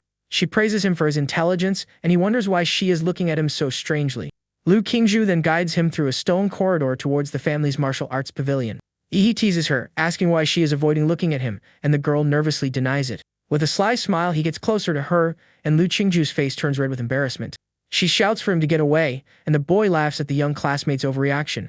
They then arrive in front of a huge stone door that blocks the entrance to the pavilion. Lu Qingju explains that the door is made of a special stone, and the boy asks if he can punch it. The girl agrees and thinks his brain is strange for wanting to test his strength on the door. Without a second thought, our hero concentrates his energy and prepares for the attack. Lu Qingju is startled to see the glowing punch technique and remembers her fight in the tournament. A blue energy explosion occurs, but the door doesn't move an inch with the impact. He then punches the wall with all his might in a devastating blow full of energy. To his surprise, the stone door doesn't budge, and he realizes it is very resistant. Lu Qingju laughs at his failure, and he gets annoyed upon realizing that 90% of his force was absorbed. Inside the pavilion, she explains that the martial arts are divided into several categories. Lu Qingju takes him to the deepest room, where the Xuanhuang arts are kept safely. The young woman warns him that he won't be able to learn everything in one day, and that her mother's permission is not a good thing. With a smile on his face, he ignores her and says that if he's going to learn, it will be the strongest of all. Lu Qingju then types the password on a panel and explains that the door is made of a rare and secure stone. The family has been collecting these stones since her great-grandfather's generation to build the secret room. Inside the room, we see 3 golden chests with the family's most powerful martial arts. In one of the chests, we see a plaque with the name of one of the martial arts, the devil in the flesh. Lu Qingju explains that the Xuanhuang arts are alive and is not the artist who chooses them. With a scary smile, he says that the art the devil in the flesh is perfect for him. The chest then opens, releasing a red light, and he prepares to see what's inside. Looking up, our hero is surprised as the martial art is not a book. To his astonishment, the art is a grotesque and frightening statue of a giant monster. Suddenly, he is transported to another place and finds himself before an ancient statue. Looking up, he wonders if this is the world of the statue's martial rhyme. Lu Qingju explains that the martial rhyme can be carried by statues, paintings, or utensils. She says that only martial masters can condense the rhyme and pass it on to objects. The young man asks how he is supposed to learn from the object, but the girl says the rest is up to him. With a serious look, Lu Qingju tells him to feel the martial rhyme and that if it's fate, he will succeed. With a confused face, our hero doesn't understand anything she just said. Without worrying, he decides to take a nap and says that if it's fate, everything will work out. From an observation room, Lu Qingju watches him, annoyed, and thinks he is very lazy. In the spiritual world, he realizes he has no power, and the system informs him that it will protect him. A muscular man says that only a real man can inherit his martial arts. With a challenging look, he tells him to prove he is a man of iron to inherit his power. Shocked, our hero realizes that man is exactly like the statue he saw. The spirit explains that he must protect the temple from ghosts during a storm. A raindrop falls from the roof, and the storm begins to form in the dark sky. A raindrop falls on his face, and he notices the weather is changing. The statue then announces that the great test for him will finally begin. To defend himself, a sword appears in his hand, and he holds it firmly. Suddenly, a horde of red ghosts appears in the rain and surrounds him from all sides. With a determined look, our hero prepares to fight against all the creatures. Wielding his sword, he prepares to face the wave of advancing monsters. With his glowing sword, he attacks one of the ghosts with a powerful and accurate blow. The strike from his sword releases a yellow energy that cuts the monster in half with ease. He realizes that the test wouldn't make him fight unarmed, and that there must be hidden items. Leaping over the horde of monsters, he continues his fight to protect the temple. With an aerial strike, he attacks the creatures with his brightly glowing sword. Watching the fight, the spirit says the boy is a fool and that martial artists are getting worse. As he fights, the spirit complains that he always has to collect the bodies of those who fail. A giant shadow monster appears, and he faces it with his sword in hand, ready to fight. The boy dodges the attack and cuts the creature with a quick and precise strike from his sword. Shocked, the spirit realizes that the ghosts can't even get close to the boy. He then understands that in the spiritual world, the system protects him and makes him immune to attacks. With a sly smile, he realizes this means he has an invincible body there. With his newfound confidence, he releases a powerful beam of light that destroys several monsters. The spirit is shocked and wonders how the young man is not affected by the effects of the martial rhyme. With a wet face, he says there's no other reason, as he just studies and practices a lot. The spirit then says that since he has defeated the ghosts, he will pass on his inheritance. Our hero then stands still and silent in the middle of the heavy falling rain. Suddenly, the temple statue shatters and reveals a well with a bright red light. He approaches the well, and the spirit explains that it contains the essence he condensed. Without hesitation, the boy jumps into the well to refine the technique the devil in the flesh. Impressed, the spirit comments that it's the first time he's seen a young man with so much personality. He says that in his prime, he was a hero who went through an S-level secret realm. The spirit explains that his energy and blood began to decline with age. To avoid making more mistakes, he decided to end his own life to restrain himself. He warns that if the boy masters the evil spirits, he will surpass himself on the path of martial arts. Back in the observation room, Qunlan and her daughter watch our hero intently. Suddenly, Lu Qingju is shocked by what she is seeing and her eyes widen in surprise. Our hero starts having convulsions and bleeding while the girl cries out for her mother. The two then watch the scene on the observation room screen, unable to do anything. Lu Qingju explains that he was smiling, but now he is bleeding and writhing in pain. Qinlan explains that her grandfather was rejected by the art and suffered severe internal injuries. With a serious look, she says that whoever wants to wear the crown must bear its weight. Qinlan is then shocked to see something unexpected and wonders what happened to the boy. Suddenly, our protagonist sits up and celebrates with his arms in the air. Lu Qingju comments to her mother that the boy's trial was not as thrilling as she described. He thanks the spirit, who calls him talented, and gives him an important mission. With a sly smile, the young man thinks that he actually just cheated during the test. Covered in a red aura, he realizes his combat power has now doubled in strength. The two women then rush into the room and ask if he managed to learn the art. Making a funny salute, our hero confirms that he managed to learn the technique. Qinlan is shocked as he learned it in an hour, while her daughter would take a week. Lu Qingju thinks that people call her a genius, but the real genius is right in front of her. With a mocking smile, he says he will give a demonstration since they don't believe him. Releasing his energy, he explains that the evil spirit now makes his arts more lethal. He then punches the air and releases a powerful energy wave full of blue and red lightning. Shocked by the impact, Lu Qingju wonders if the howl she heard was from the evil spirit. Qinlan watches him with a seductive gaze and seems very impressed with the boy's power. He then jokes and asks her to be more reserved, as he doesn't want to be the prime minister. Lu Qingju asks if he wants to learn the other two arts, since he still has the whole day. Qinlan scolds her for offering all the family's assets to him, even if she wants him as a son-in-law. Our hero refuses the offer and says he is tired and needs to take care of things at home. Qinlan then offers him a car from the garage so he can leave more comfortably. The boy remembers the cool motorcycle he saw on the way and has a brilliant idea. He then asks if she has a motorcycle, and the woman offers him the best one from her son's collection. A young man arrives at the mansion saying he wants to see the son-in-law his mother invited for his talented sister. With an annoyed look, he complains about the guy on the shared bike who scared his new girlfriend. Suddenly, our protagonist speeds past him on a super stylish motorcycle. Shocked, the boy realizes that was the kid on the bike and that he is now on his motorcycle. Back home, the motorcycle is now parked in front of our hero's residence. At his table, he prepares to have dinner and complains that the monster core he ate before was tasteless. With his tongue out, he decides that this time he will add some sauce to improve the meal's flavor. Using his chopsticks, he then picks up one of the blue crystals and prepares to eat it. A system screen shows that his attributes have improved, and he thinks his giant form is still small. With his finger raised, he decides he will put all his points into the giant model. Next, he picks up the golden core of the demon vine to consume it and get stronger. Covered in a blue energy aura, he screams as he absorbs the power of the new core. The system then informs him that a special mutation has occurred and asks if he wants to stop it. With his eye glowing intensely, he wonders what this mutation could be. He understands that the mutation could be good or bad, and that it would be a negative evolution if it went wrong. Without a second thought, the young man decides to take a chance and presses the button to allow the mutation. The system congratulates him for unlocking an S-rank nuclear model amidst a cosmic explosion. With his mouth open, he screams in surprise as the mutation begins to happen in his body. A giant cosmic creature appears, and the system explains the chance of his model changing. The screen then reveals the name of his new and powerful form, which is Stellar Universe Demora. He gets excited about the powerful name but realizes he needs to level up the model to 100%, so he decides to hurry. Suddenly, an explosion outside catches his attention and illuminates the sky with a bright light. With a serious look, he wonders if that is a terrorist attack or something of the sort. Outside, the police surround the area and shout orders to close all park exits. Back in his room, he hears a noise at the door and becomes alert to the situation. He thinks it can't be a friend or a delivery and wonders who is outside. A woman in futuristic armor, Yahello, appears at his window and calls him little brother. Yahello says she was just going to hide something and erase his memory, but now she'll have to make him suffer a little. Unfazed, Yi says he has a lot of money and can just buy another house if he wants. Striking an iconic pose, he points at her and warns that the woman is already done for. Outside, a man fights against the police and fires an energy beam from his hands. The police see an opening in his defense and order the team to capture him once and for all. The man shouts for Yahello to take the golden gene and run while he distracts the enemies. Laughing, he activates a forbidden blood-burning technique to sacrifice himself for his partner. Even after being hit, he realizes there are still more enemies, and the situation becomes complicated. Yahello appears with her suit now black, and the man wonders why she came back. With a serious look, she warns that she has hidden the item and that they need to retreat immediately. The two then manage to escape and leave the police behind amidst the confusion. They flee through a manhole and disappear into the sewer to avoid being caught by the police. The police are left behind and continue searching for the two fugitives in a dark alley. In the alley, the fugitives celebrate having shaken off the police, and Yahello notices her armor has repaired itself. Suddenly, our protagonist appears and asks why the beautiful lady broke into his house. With a wicked smile, Yi says she picked the wrong neighbor, and that he's going to have some fun. The man is shocked by the sudden appearance and wonders how the boy found them there.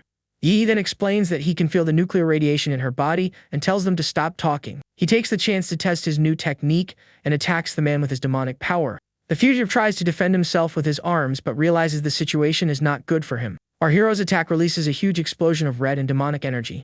The man is hit squarely by the blow and spits blood from the force of the overwhelming impact. Without wasting time, our protagonist continues his attack with a powerful and accurate punch. With his fist covered in a red aura, he delivers a devastating blow to his opponent. Yahello is shocked by his skills and asks from which master he learned to fight.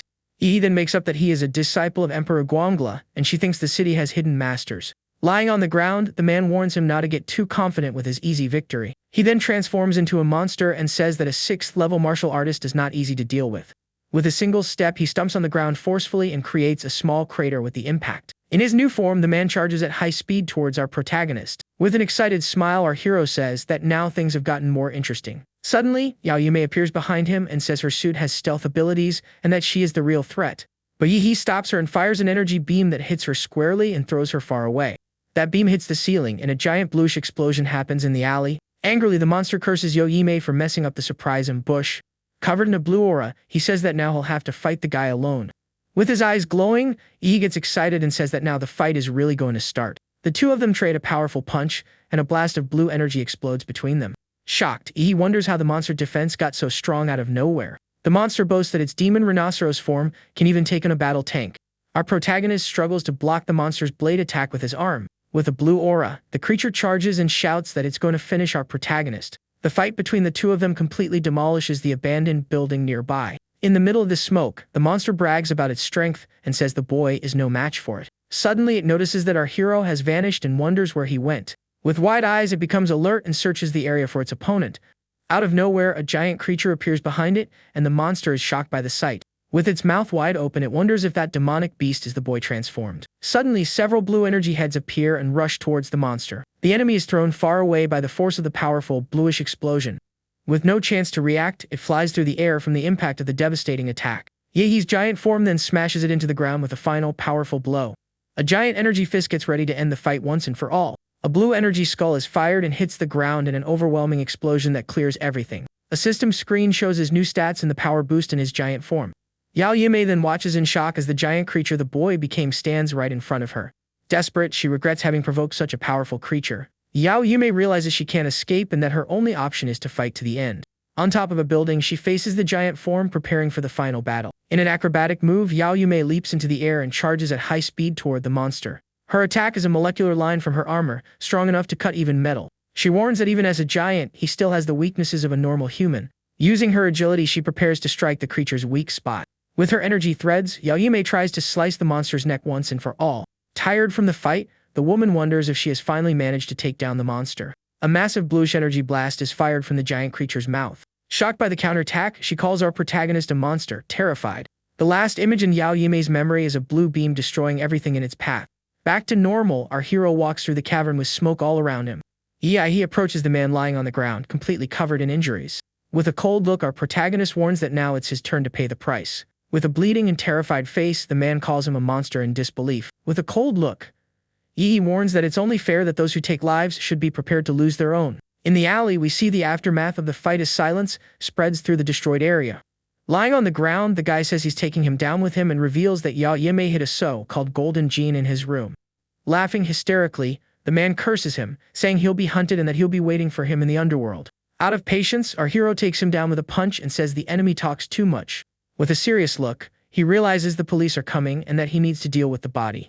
Looking at the destroyed building, he thinks that maybe he overdid it a little this time. The scene changes and shows our protagonist's apartment building at night. Back in his room, he asks Auntie Chun how the police questioning went. She warns him to keep a low profile, and he replies that he's the best-behaved person in the world.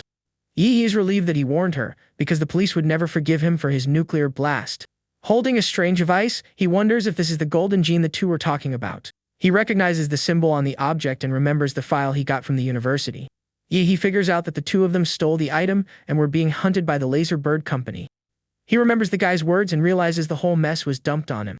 Looking at the hole in the wall, he decides to go to a hotel to think about what to do. The scene changes to the inner region of Swan Lake, a B-class secret realm. On top of a defeated monster, a huntress asks about the profits from the hunt. Suddenly, one of the team members warns the captain that something is going very wrong. In the distance, a red wave appears and terrifying roars echo throughout the area. Right after, a horde of terrifying monsters charges toward the group of hunters. A horde of giant monsters charges forward under a completely red sky in a scene of chaos. Leading the charge, a huge monster attacks with its intensely glowing red eyes. Atop a mountain of skulls, a 5th-level blood-eyed sin wolf observes everything. Terrified, the hunters shout to alert the military, because the city won't be able to handle the invasion. Suddenly, a giant furry and furious monster appears in the middle of the horde of creatures. The creature's red eye glares at the hunters, showing all its fury and power. Opening its mouth, it fires a massive wave of purple energy to attack the warriors. With the attack, several meteors fall from the sky, and the group of hunters tries to escape the destruction. One of the hunters then uses his radio and desperately calls the city for backup. But the radio falls to the ground next to his hand, and the communication is suddenly cut off. The giant monster then rises, covered in an aura of lightning and an overwhelming power. With a scary smile, the creature orders the monster horde to advance with everything they've got. We then see the entire horde of beasts running toward a portal that leads to the city. In a nearby city, people look up at the sky and notice a monster invasion alert. They panic when they learn the horde will arrive in 20 minutes and that the military has been dispatched. We then see several soldiers in special armor preparing to defend the city. An announcement then calls all martial artists to help in the city's defense. The trains are reserved for children and students, as they are the future of the city. In the mayor's office, a man reports that there are no reinforcements, as all cities are on high alert. With a serious look, the man understands that no one is coming to help them and that they are on their own. The mayor desperately asks if Huadu can't send at least one grandmaster to help. Devastated, he slams the table as the neighboring city is also facing an S-class invasion. With a determined look, he decides there is no time to lose and that they must fight alone. The scene then shifts to a dojo where Chuzhou is training in martial arts. In the courtyard, the two young men exchange blows in a very intense training session. Our protagonist lands a powerful punch on his friend's face during the fight, but Chuzhou manages to take the hit and stays on his feet firm. With a smile, our hero praises him for enduring the punch he just threw. They talk and Chuzhou is shocked by the boy's strength, who says he has gotten much stronger. Suddenly, our protagonist senses the monster invasion alert and gets serious. Chuzhou then shows him the evacuation alert and asks if he's thinking of running. With a sad smile, the blue-haired young man says that with his talent, he should leave. But our hero smiles slyly and says he only has one thing to say. The scene then shifts to the Liu family mansion with a reddish sky in the background. Liu Qingzhu tells her mother she wants to fight, but the woman warns that her chances are minimal. The family head forbids her from fighting and says her life belongs to the Liu family. With her head bowed, the girl remains silent and looks very sad about the decision. But she stands up and says that a family that doesn't fight monsters doesn't deserve to live. Shortly after, someone breaks down the room's door with a powerful and surprising kick. Sitting in her chair, the family head says they are leaving the city and asks about Yi. With a serious look, she decides to send a message to the boy and let him decide what to do. The scene changes to the Swan Lake secret realm with a dark and mysterious landscape. We see several veteran warriors gathered and ready to fight for the city one more time. Without hesitation, the warriors charge onto the battlefield together with their weapons drawn. At the realm's entrance, we see the city's final line of defense with jets and giant cannons. The mayor explains that the Vanguard's mission is to gather intel on the strongest monsters. Suddenly, one of the Vanguard soldiers is hit by a sudden and unexpected attack. With his body injured, the warrior screams in pain as blood streams from his wounds. His comrades yell for a medic, but he falls to the ground with no strength to get up. A medic runs to help him while the mayor watches the tragic scene in despair. With his blood-soaked hand, the soldier hands over a flash drive with the battle data. Shocked, the mayor desperately asks where the other members of the Vanguard team are. The soldier then reveals with his last breath that all his comrades fell in battle. Crying, he explains that the monster horde destroyed everything and nothing is left. He then warns them to be careful of the black ape because it set a trap for everyone. The scene then changes, and we see a giant meteor being pulled from a portal in the sky. The meteor strikes a building dead on and causes a massive explosion in the city. Right after, several other meteors begin to fall from the sky towards some vehicles. The mayor realizes the target of the attacks are the landmines located under the tower. A series of explosions occurs as the monster is trying to destroy the city's defenses. Furious, the mayor orders them to fire with everything they have, because it's an attack from the secret realm. With his arms wide open, he faces the attacks coming from the portal with a determined gaze. He wonders since when do monsters use human tactics to weaken defenses. With a furious look, he curses the beasts and swears he will put an end to all of them. Suddenly, a second wave of stone projectiles emerges from the portal with even more force. The tanks fire at the meteors, but the sheer number is too much to contain. A soldier stares at the shadow of a bizarre creature appearing in the smoke of the battle. The creature then reveals itself, and the soldier shouts that they are under attack from a new monster. With its sharp teeth, the beast bites the soldier's weapon and easily disarms him. Several winged monsters attack the soldiers, who try to defend themselves with their weapons. The mayor yells to intercept the spikes and tries to stop them with his bare hands. A giant creature approaches the portal while several flying monsters exit from it. With a wicked smile, the giant ape says that humanity won't hold out for much longer. Shortly after, a giant white ape appears and orders its soldiers to destroy everything. The white monster charges at high speed toward the city defenses, ready to attack. With its brute strength, the creature smashes the soldiers and tanks with its giant fists. On top of a building, our hero observes the city and wonders what will happen after today. With a serious look, he says he won't let the monsters destroy the life he fought so hard to build. Then, with an excited smile and glowing eyes, he transforms to enter the battle. The scene then changes and shows the city in flames with smoke rising from all sides. A young man with a blue aura kicks a monster while his classmate praises him for already taking down 5 beasts. Suddenly, Tai Shelling appears on top of a monster and teases him for showing off. Right after, Chuzhou lands on the ground with a powerful and surprising impact. Holding a core, he's shocked to have found his classmates there and asks why they didn't flee. With a serious look, the young man says his parents are fighting, and that is their children, they couldn't run. The other boy then shouts for him to be careful, as something dangerous is approaching from behind. A huge battle tank is hurled towards Chuzhou with great force. The city is in chaos, with monsters everywhere and destroyed military vehicles on the ground. Looking up, the group wonders who threw a battle tank right into the middle of them. Without hesitation, Chuzhou draws his sword, which glows with an intense bluish energy. With a swift movement, he cuts the tank in half with a powerful strike from his sword. The bluish energy blade destroys the flaming tank in a single, precise attack. With a shocked expression, Tai Shaoling realizes who threw the vehicle at them. A giant white ape appears, and they relax upon seeing it's not a Lord-class beast. Without warning, the monster attacks the group with a devastating punch that will crush them all. Shocked, Chuzhou despairs when he realizes the creature is an elite monster. Suddenly, a massive blue energy beam hits the white ape head on and sends it flying back. The monster is launched far away, and a small bluish figure floats in the air before it. Immediately after, a giant shadowy hand appears to crush the white ape in one go. In his monster form, our hero appears on top of the defeated beast with an energy sword. With a wicked smile, our hero says it's time to take care of that monster's teeth. The giant creature then opens its enormous mouth and stares at him with a confused and frightened look. Our protagonist then enters the monster's mouth without showing a single shred of fear. Inside, he complains about the stench and asks how many people the beast has eaten to smell so bad. He then prepares an energy sphere and says he's going to give the creature a mouthwash. Shortly after, a blue energy beam is fired from inside the monster's mouth at full force. The group of students is shocked and thinks the beasts are fighting, but Chuzhou recognizes him. With a confident look, he says that with Yi here, the city might finally survive this. Our hero then tells his friend that he's going to reinforce the other battlefronts. He then flies into the sky in a trail of blue energy to help somewhere else in the city. Floating above the burning city, he observes the chaos and destruction everywhere. Using his magnetic field, he looks for where the beasts are most concentrated and finds them. Elsewhere, soldiers are firing at a giant elephant monster with spiked tusks. One of the soldiers shouts that the weapons are useless and tells everyone to use their swords in the fight. The warriors then charge forward with their blades to fight the giant and bizarre creature. They try to fight, but the beast uses its spikes to defeat several soldiers at once. The creature then defeats all the soldiers, impaling them on its sharp spikes. A giant foot then prepares to crush the soldiers who are left on the battlefield. Desperate, the soldiers shout that they can't hold the defensive line by themselves anymore. Even so, one of the soldiers attacks the creature with his sword in a final act of courage. A soldier shouts that they need to fight to buy time for the civilians to escape the city. Suddenly, red auras appear, and the soldiers wonder if those are martial artists. The demonic ores then attack the giant elephant monster with all their might. Right after, a blue energy sword strikes the creature's head with a precise blow. The monster then falls defeated to the ground, and a crater forms from the impact of its body. With no time to rest, a three-headed demonic hound appears and stares down the soldiers. In his monster form, our hero prepares to use a powerful thunder attack. He then fires a blue energy beam that causes a devastating explosion on the ground. On another battlefront, the city continues to burn from the monster invasion. A warrior notices that the beast reinforcements are moving toward a single location. Another warrior then realizes that he has joined the battle, and the beasts are surrounding him. He decides they need to help him, as the boy is the entire city's last hope. The man and his companion advance and shout for everyone to protect the high scorer. A monster is then hit in the mouth by a blue energy beam fired by our hero. We then see a battlefield covered by the bodies of the defeated beasts. A blue energy beam shoots up to the sky amidst the annihilated monsters. One of the warriors yells that a Lord-class beast has targeted Yi and that they will protect him. Someone complains that the veterans let a kid get hurt on the front line of the battle.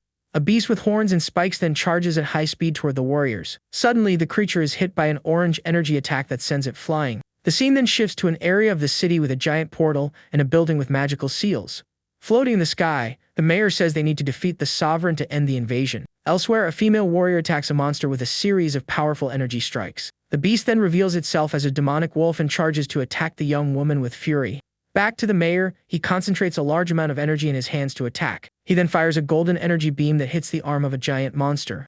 With his eyes glowing, the mayor is shocked to see his attack wasn't that effective. Suddenly, a colossal creature with scales and green eyes emerges from the darkness of the portal. The beast is a giant serpent that glares at the mayor and the city with a menacing look. The mayor identifies it as a mountain-crushing python, a lord-class beast. He realizes the creature is the Blood Eyes Mount and that the ape must be on edge. Without hesitation, the mayor lands on top of the building, preparing for the fight to come. He then jumps and slaps his hand on the building's seal, activating a powerful trap. The attack is called the Mountain-Crushing Dominator Hammer, and it releases a shock wave. With its multiple green eyes, the giant serpent faces the attack without showing any fear. A huge golden energy sphere forms over the head of the powerful giant creature. Already on top of the serpent, he taunts it, saying he knew it would use an earth-based attack. The creature's eyes glow intensely as it stares at the mayor with great hatred. He shouts that the beast fell for the bait and uses a serpent explosion martial technique. The explosion then transforms into a powerful seismic blow from the outer peak. The attack hits the creature head-on, and it screams in pain from the devastating impact. Next, the building seals begin to break into 1,000 pieces in the air. The shards fly everywhere, demonstrating the strength of the mayor's blow.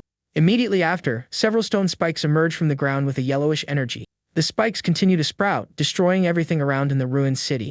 The mayor then faces the serpent amidst the destruction he himself caused in the city. Relieved, he thinks it's a good thing he had intel on the mountain-crushing python. He then warns that the beast has only shown its head and is now asking to be defeated. With an aura of fire, he transforms, and several arms suddenly sprout from his body.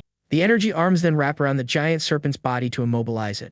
The creature faces the attack with its glowing great eyes and seems to be preparing. Suddenly, he is caught by surprise as the serpent attacks him with its stone spikes. The creature then reveals its body covered in sharp spikes to defend against the attack. He is impressed and says the beast can even create stone spikes on its body. Suddenly, one of the spikes breaks and reveals a hidden monster inside. With a shocked expression, the mayor realizes it was all a big ambush. With no time to react, he is hit head-on by a surprise attack from the giant ape. With a wicked look, the black ape questions what he is doing with its mount. He then understands that the blood-eyed black ape was hidden inside the stone spike. The monster then threatens to crush his skull to show how insignificant humans are. The giant ape lands with a devastating impact, causing a massive explosion on the ground. The city is now in ruins, with enormous stone spikes jutting out from the ground everywhere. The monster then brags that the city has no strong warriors left and he can take everyone out. Floating in the air, the mayor appears to be heavily injured from the attack he just suffered. But with a determined look, he doesn't seem ready to give up the fight so easily. He then creates several golden energy whips and prepares to counter-attack the monster. The mayor then unleashes his storm of wind blades in the direction of the giant ape. With a disdainful look, the monster says the human's resistance is futile and only delays the inevitable. The monster explains that the battle has turned into a game for him to drown humanity in fear and despair. Suddenly, a giant mouth made of golden blades charges forward to devour the ape. The creature is hit head-on by the blade attack and seems to be feeling the impact of the blow. But with an annoyed look, it complains that the attack was fast but still too weak for it.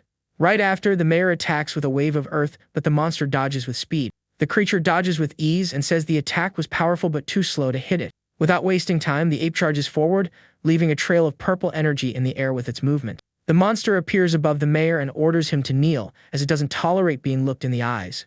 The mayor faces the impending attack with a tense and worried expression. The creature then fires a powerful purple energy beam from its mouth to end the fight. Suddenly, the monster's eyes widen in surprise as if something unexpected had happened. The mayor protects himself inside a sphere of stone and manages to block the monster's powerful attack.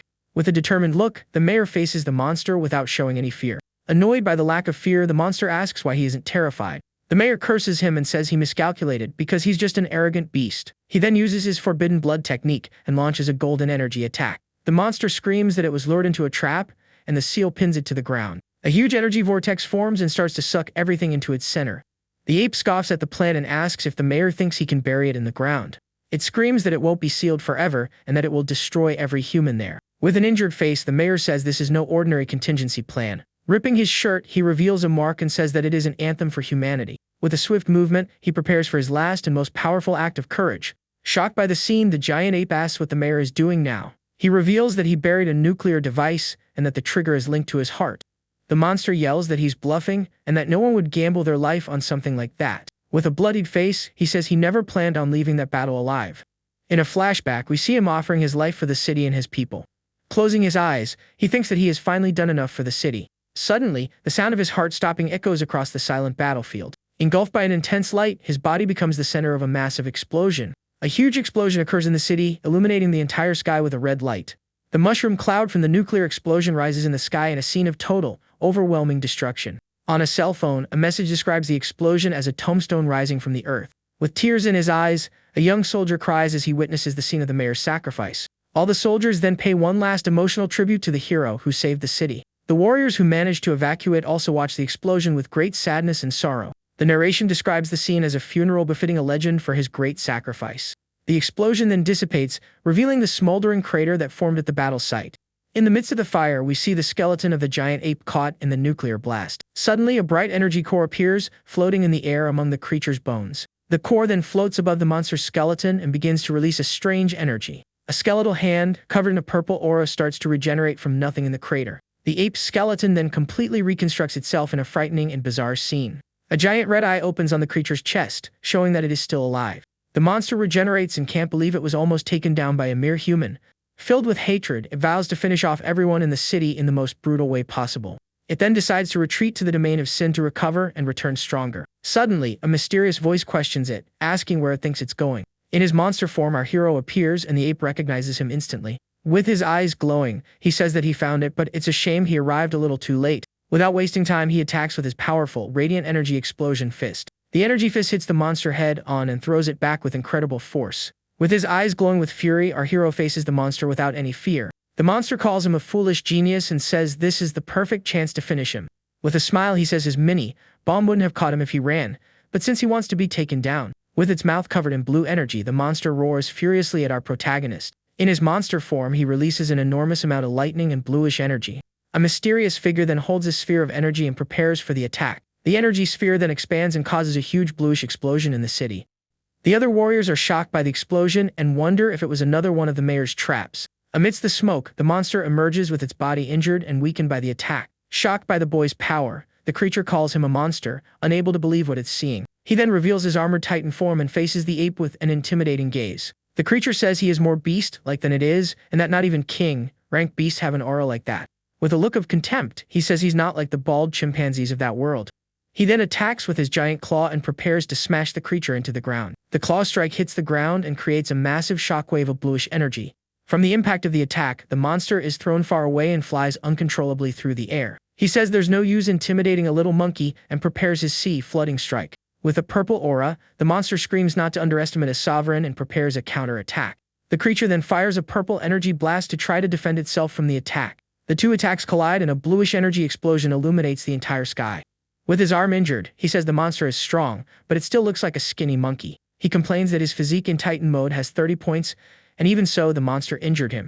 Lying on the ground, the ape is shocked to see that the young man has already healed from the wound. Terrified, he thinks he can't possibly defeat a genius as powerful as that boy. With no other choice, the monster decides to flee and runs desperately away from the battle. But suddenly, a sphere of blue energy hits it and launches it into the air with no chance of escape. Our hero says the monster doesn't deserve to tarnish the sacrifice of Mayor Huang Chung. He then fires a powerful radiant pulse strike that hits the monster head-on. The creature is disintegrated by the attack and curses the genius human with its last words. In his monster form, he says the ape buried itself to play dead. Using his power, he senses that the monster is afraid and that this is his chance to finish it. With sad eyes, he thinks that if he had found the monster sooner, the mayor wouldn't had to sacrifice himself. Using his claws, he feels the monster's life traces, even though it tries to hide. Without hesitation, he charges forward and shouts that he has found the ape and that this is its end. He then fires a blue energy beam from his mouth to attack the hidden monster.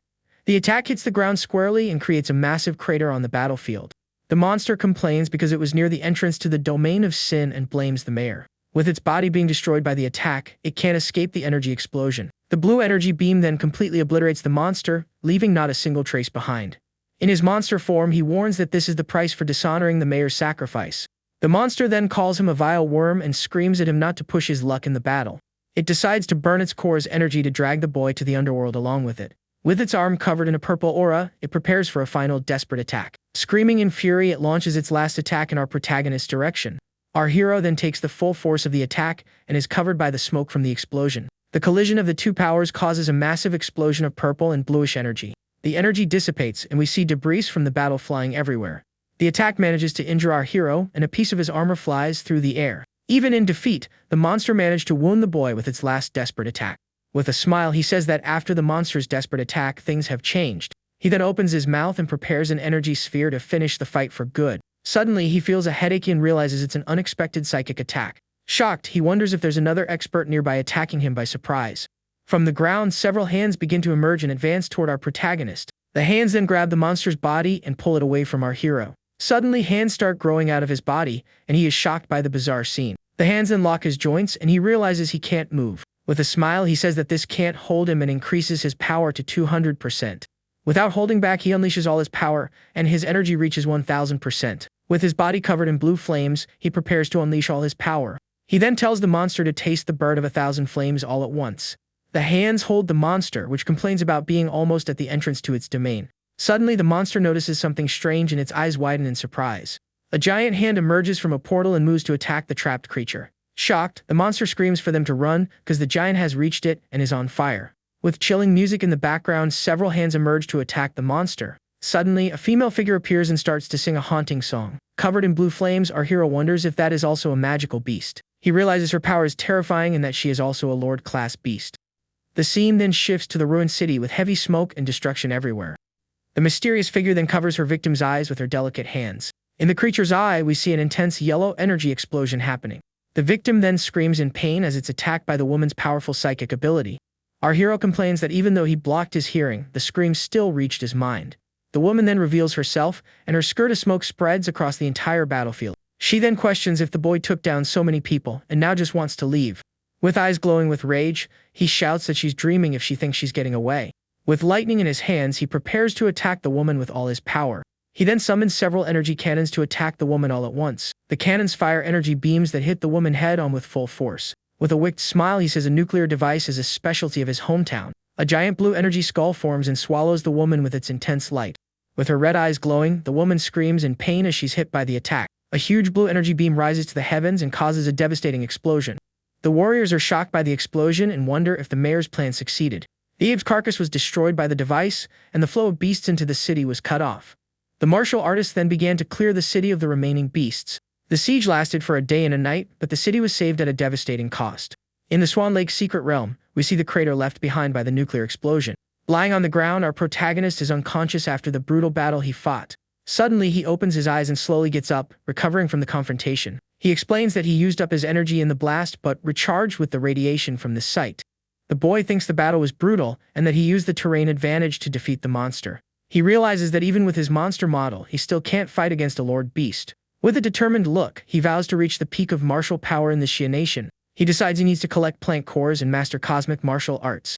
In front of the crater, he thinks that being transported to this world is part of his destiny. 1 month later, we see a statue of Mayor Huangqing honoring his great sacrifice. Lying on a park bench, our protagonist relaxes and watches the city go by. He reads on his phone that 18 cities were attacked and 12 have completely fallen. The news says the invasion was unusual and that even S-class secret realm appeared. The nation's strongest martial artist, Fu Hongxing, entered the city and came out injured with 2 survivors. Shocked by the news, he thinks that humanity's survival has become grim and that he can't wait any longer. He then calls Auntie Kun and says he has a favor to ask of her at her mansion. Lying in her armchair, she asks if he wants to learn the family's 2 remaining martial arts. Laughing, he says no one asks for help getting high-quality magical plant cores. Kinlad asks what he can offer in return, since the cores he wants are very rare. With a confident smile, he offers to help her daughter take first place in the exam. The woman warns him he's underestimating the prodigies from other provinces, and that he isn't one of the best. He then reminds her that she trusted him for the Liu family's revival and offers to work for her. She laughs at the offer of him doing chores and serving as a simple employee. With a seductive look, the woman stands up and says she'll help him get the cores this time. The scene then shifts to the city's central hospital, where our hero arrives on his motorcycle. He's surrounded by a crowd of fans who praise his strength and ask for autographs. We then see the sign for room number 6, where 2 of his classmates are admitted. With flowers and fruits, he enters the room and teases his friend, who is completely wrapped in bandages. The friend then greets him, and our hero doesn't recognize him under all the dressings. Shocked, the young man introduces himself as Luo Xuan, his first opponent in the promotion match. With wide eyes, our protagonist is surprised to finally recognize his classmate. Lu Jun says his leg is fine and that he might get regeneration surgery. Our hero praises his courage and calls him admirable for defending the city. Suddenly, his phone starts ringing, and he sees it's a bunch of annoying calls. He then hits the button to block the number, but the calls keep coming. Startled, he's shocked by the number of calls and complains that it never stops. The principal then calls and yells at him to unblock the bigwigs from Huadu University. A man introduces himself and informs him that the university will open 1 month early for him. In the room next door, Chuzhou also gets the news from Huadu University. He says he will follow the arrangements while the other classmate complains about being the only non-genius. With a determined look, our hero says he has one more thing to do before leaving. The scene then shifts to the site of the nuclear blast with a sky covered by dark clouds. Suddenly, some beams start to pierce through the clouds and illuminate the location. In his monster form, he absorbs the light and radiation energy gets stronger. He then sits on the ground and starts to meditate to absorb even more power. A system screen shows that his synchronization with the Cosmic Emperor model has increased. He realizes the place is a cultivation sanctuary and that his sync rate went up by 6 points. After training, he stands up and says he needs to go, as he has no more time to waste. Suddenly, a trail of blue energy appears in the sky, and he notices something unexpected. At the train station, an announcement says the train to the university will depart in 5 minutes. With his suitcase and sword, he waits on the platform, ready for his new journey to the university. Suddenly, he senses that someone has arrived and becomes alert. A sphere of blue energy appears in the sky and descends at high speed toward the station. The impact of the landing creates a shockwave and a trail of blue energy on the platform. Relieved, Chuzhou thinks that he thankfully made it in time to catch the train. The other passengers are startled by the wave of pressure and wonder if it's another beast. With a smile, Chuzhou says that our protagonist has gotten stronger again. Our hero says they are about to leave the city and gets ready for departure. He thinks that this was his first stop and his starting point since he arrived. With a look back, he says goodbye to the city, and the train starts to move along the tracks. With an excited smile, he tells everyone to head to Huadu, and the train speeds up. The train then departs at high speed, leaving the city behind in the blink of an eye. Inside the car, Chuzhou scolds him for his lack of seriousness about the situation. He explains that everyone there are top students and that the train is escorted by strong warriors. With a sly smile, our hero says he used his power and that only 5 of them would survive against him. Suddenly, a level 1 alert sounds, and everyone is startled by the news of an attack. The alert informs them that the train is under attack by unknown enemies and they must evacuate. The students panic and wonder if it's real or just a test for the freshmen. With their arms crossed, the 2 friends watch the situation calmly and without concern. With an excited smile, our hero stands up and tells them to go see what's happening. The scene then shifts to a top-down view of the train speeding along the tracks. Suddenly, an injured student appears, and our hero asks what's going on. The young man explains that enemies have already breached the first 3 cars of the train. All the students gather around the injured student to hear what he has to say. One of the students doubts the story and asks him to show some proof of the danger. A blonde-haired guy accuses him of lying and says he doesn't believe he managed to get out. With an arrogant look, he decides to go to the front of the train to see what's happening. The injured student shouts for them not to go, but the others ignore him and move on. The young man then turns and asks if our protagonist is he because he has a message. Using his power, our hero senses an anomaly in the student and confirms his identity. He explains that a girl named Lu Qingju sent him to find him and warn him not to go. Shocked by the news, our protagonist asks if that's really what she said. The young man explains that she took a heavy blow to protect him and that he needs to survive. Crying, he says he promised her he would ensure our hero would survive everything. Losing patience, our hero hits him and complains that she's still alive for him to be talking like that. With a determined look, he says he's going to the front of the train because he made a promise to her parents. Desperate, the young man tries to stop him, but our hero questions him about his appearance. Chuzhou then draws his sword and prepares to fight, as he can't let our hero go. The 2 then clash swords, and Chuzhou complains about him being so irrational. With no time for nonsense, our protagonist grabs him by the collar and throws him aside. Lying on the floor, the young man is shocked by our hero's strength and spits blood from the impact. He then calls his friend, and the two run down the train's corridor at high speed. We then see the number of the third car, where the entrance to the spatial domain is located. Arriving at the location, he realizes that must be the entrance to the separate space.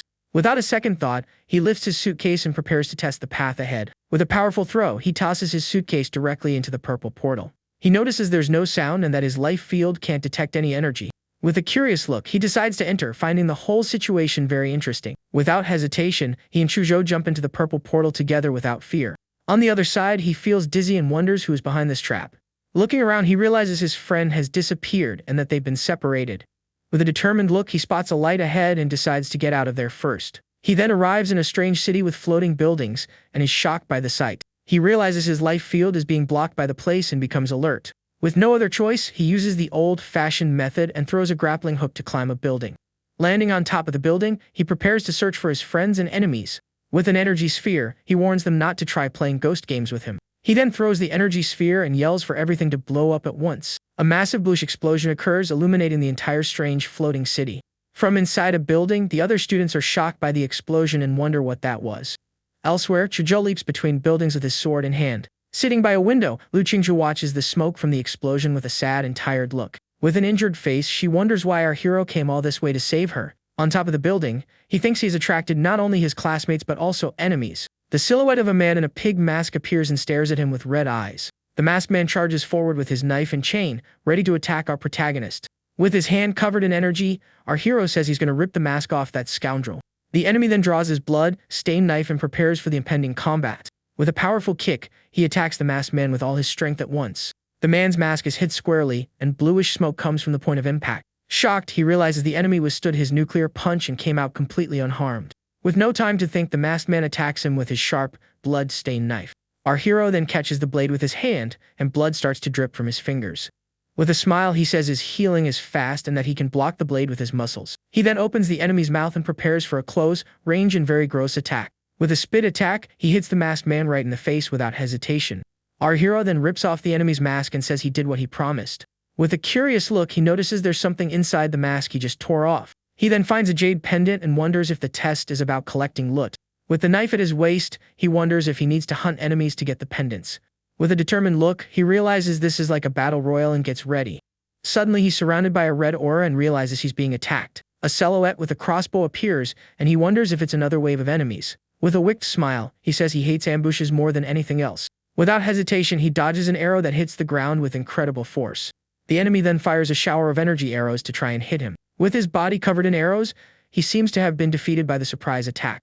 But with a smile, he says the enemy is naive if they think they can beat him like that. In his monster form, he releases a purple aura and instantly regenerates from the wounds. A blue and purple crystal creature forms and attacks a building with all its might. The entire building collapses from the impact of the attack, and the other students are startled. Shocked, one of the students asks what happened and realizes the whole building fell. Amidst the rubble, our hero emerges and says he wants to see who attacked him. A man in a rabbit mask appears, and he realizes they are the signs of the zodiac. With his spear, the enemy attacks and spins in the air for a powerful and acrobatic blow.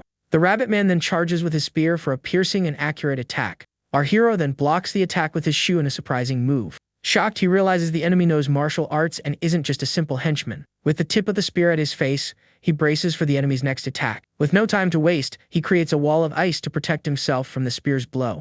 The ice wall then expands and traps the enemy in the middle of several sharp crystals. Suddenly, Chuzhou appears and tells him to leave the rabbit to him in the battle. With his glowing sword, he attacks the rabbit man with a powerful and accurate blow. With red eyes, the enemy faces the attack and prepares for the combat to come. The two then exchange a series of swift sword strikes filled with blue energy. The rabbit man then breaks free from the ice crystals with a single powerful blow. Without wasting time, he charges and attacks Chuzhou with his sharp spear. With his spear covered in purple energy, he prepares for a devastating strike. Suddenly, the enemy's eyes go wide with surprise at something unexpected. A purple energy blade grazes past his face, and he is almost hit. A giant bluish creature grabs him and says it finally caught him in its trap. Next, a blue energy beam is fired, causing a massive explosion at the site. A few minutes earlier, one of the students wonders if the guy who entered has already been defeated. Another female student complains that the boy was arrogant and must be a local student. They comment that the top scorers from big cities are on another level. One of them explains that the freshman presidents are always locals from Huadu. Suddenly, a massive bluish explosion lights up the sky, catching everyone's attention. Shocked by the scene, they wonder if that was an electric cannon or something similar. Two students observe the energy beam and are impressed by so much power. One asks the other what he thinks, and he replies with a serious look. The young man explains that the attack doesn't fit the style of the masked figures and must be from a freshman. Lying on the ground, the rabbit man screams in pain as he is hit by our hero's attack. One of the students says they need to go check, as they have already collected several pendants. He explains that if the masked figures are organizing by zodiac signs, only a few pendants are left. With a serious look, he thinks about the dragon pendant and prepares for what's to come. He warns that the dragon monster is a deadly existence and that they cannot confront it. The other young man says the freshman who fired the beam has several pendants and that the game has entered the final round. With a determined look, he says that if they want to win, they need to steal pendants from others. Elsewhere, our hero holds the jade pendant he got from the pig man. He explains to Joe that the test is about collecting all the animal pendants. His friend asks if they are going to hunt the masked men to get the items. Our hero confirms and says the man who attacked him on the roof must have escaped in the kiosk. He explains that since the arrow hit him, he can track him, and so the two set off. Arriving at the location, they observe the buildings destroyed by the battle that took place there. On top of a cliff, they notice there are signs of battle, and that someone got there first. Touching the burn marks, he notes they are still warm, and that the enemy isn't far. With a watchful eye, Chuzhou senses they are nearby and prepares for a fight. He then draws his glowing sword and gets ready to attack the hiding enemies. With a sword strike, he creates several ice spikes that erupt from the ground with force. Suddenly, a girl appears and complains that her optical invisibility was detected. Elsewhere, we see the city in ruins with several buildings destroyed and tilted. On top of the ice crystals, Chuzhou tells the enemy to get out of the way, as he's up to no good. Suddenly, a girl covered in flames appears, and he recognizes her as the new student Lan Yusi. She then attacks with a powerful fire sphere that creates a large energy explosion. A young man emerges from the smoke and says the girl's optical camouflage is too weak to fool him. The young woman then explains that they defeated a masked man and were waiting for more. The young man then lights a cigarette and prepares for the combat that is about to begin. With a serious look, our protagonist asks what that is and gets ready to attack. Without hesitation, he charges forward and grabs the girl by the neck with incredible speed. With an annoyed look, she thinks her clone has been discovered and that the boy has skills.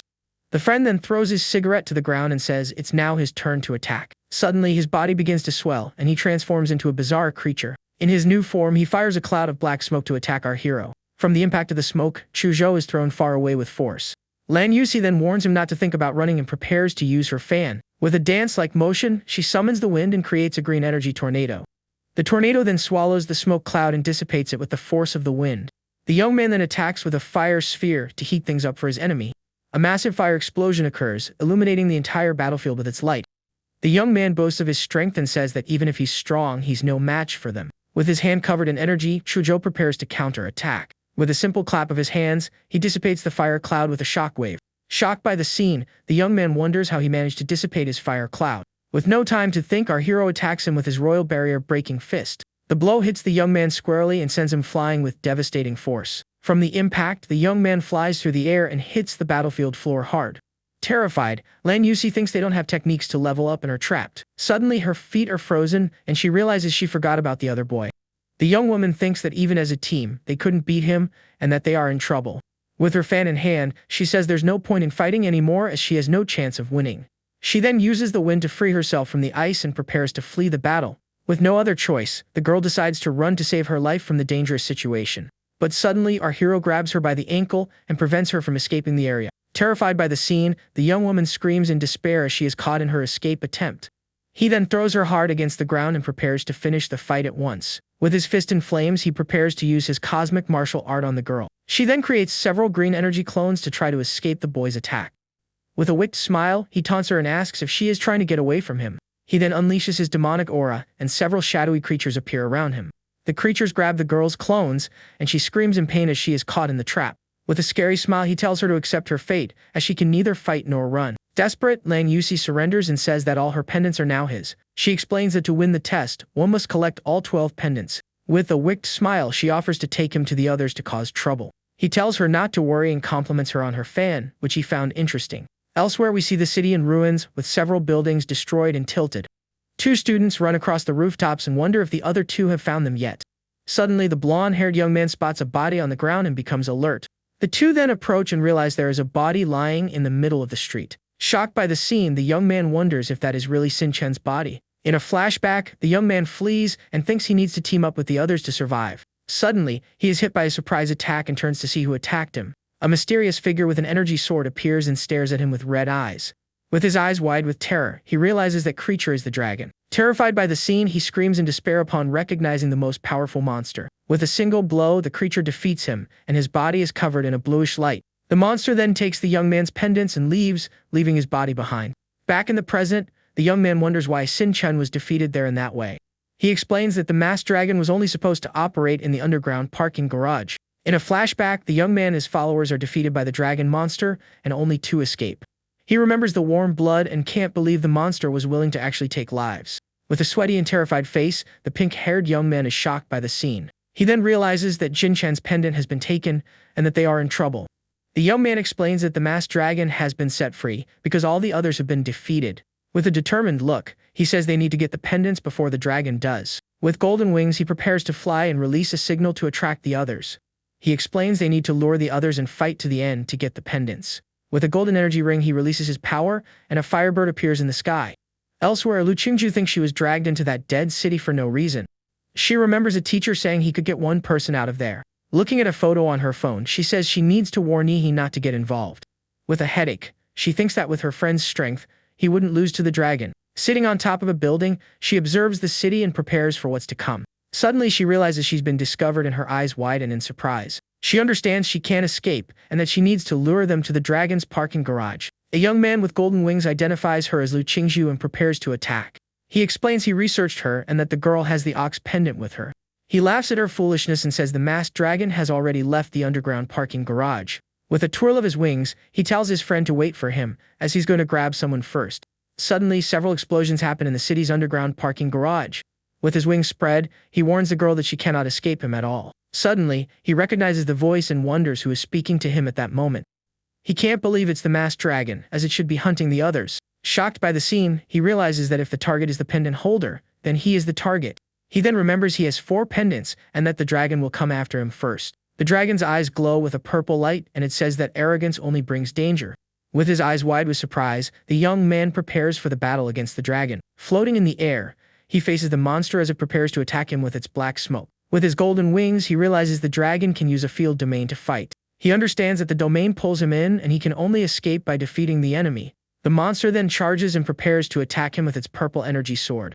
The young man protects himself with his golden wings, but is hit by several strikes from the sword. With a roar, the creature charges for a final, devastating attack with its sword. Elsewhere, we see the city in ruins, with several buildings destroyed and tilted. Our hero and his friend come across the blonde-haired young man and prepare for a fight. Our protagonist mocks him and asks if he's using the global chat to provoke people.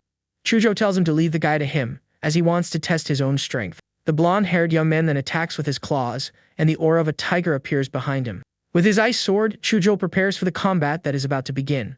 With a sword strike, he creates several ice spikes that hit the enemy head-on. With a wicked smile, the blonde-haired young man asks where he thinks he's running. The two then exchange a series of fast and powerful blows in the middle of the battle. Shocked by the enemy's strength, Chujo prepares for the next attack.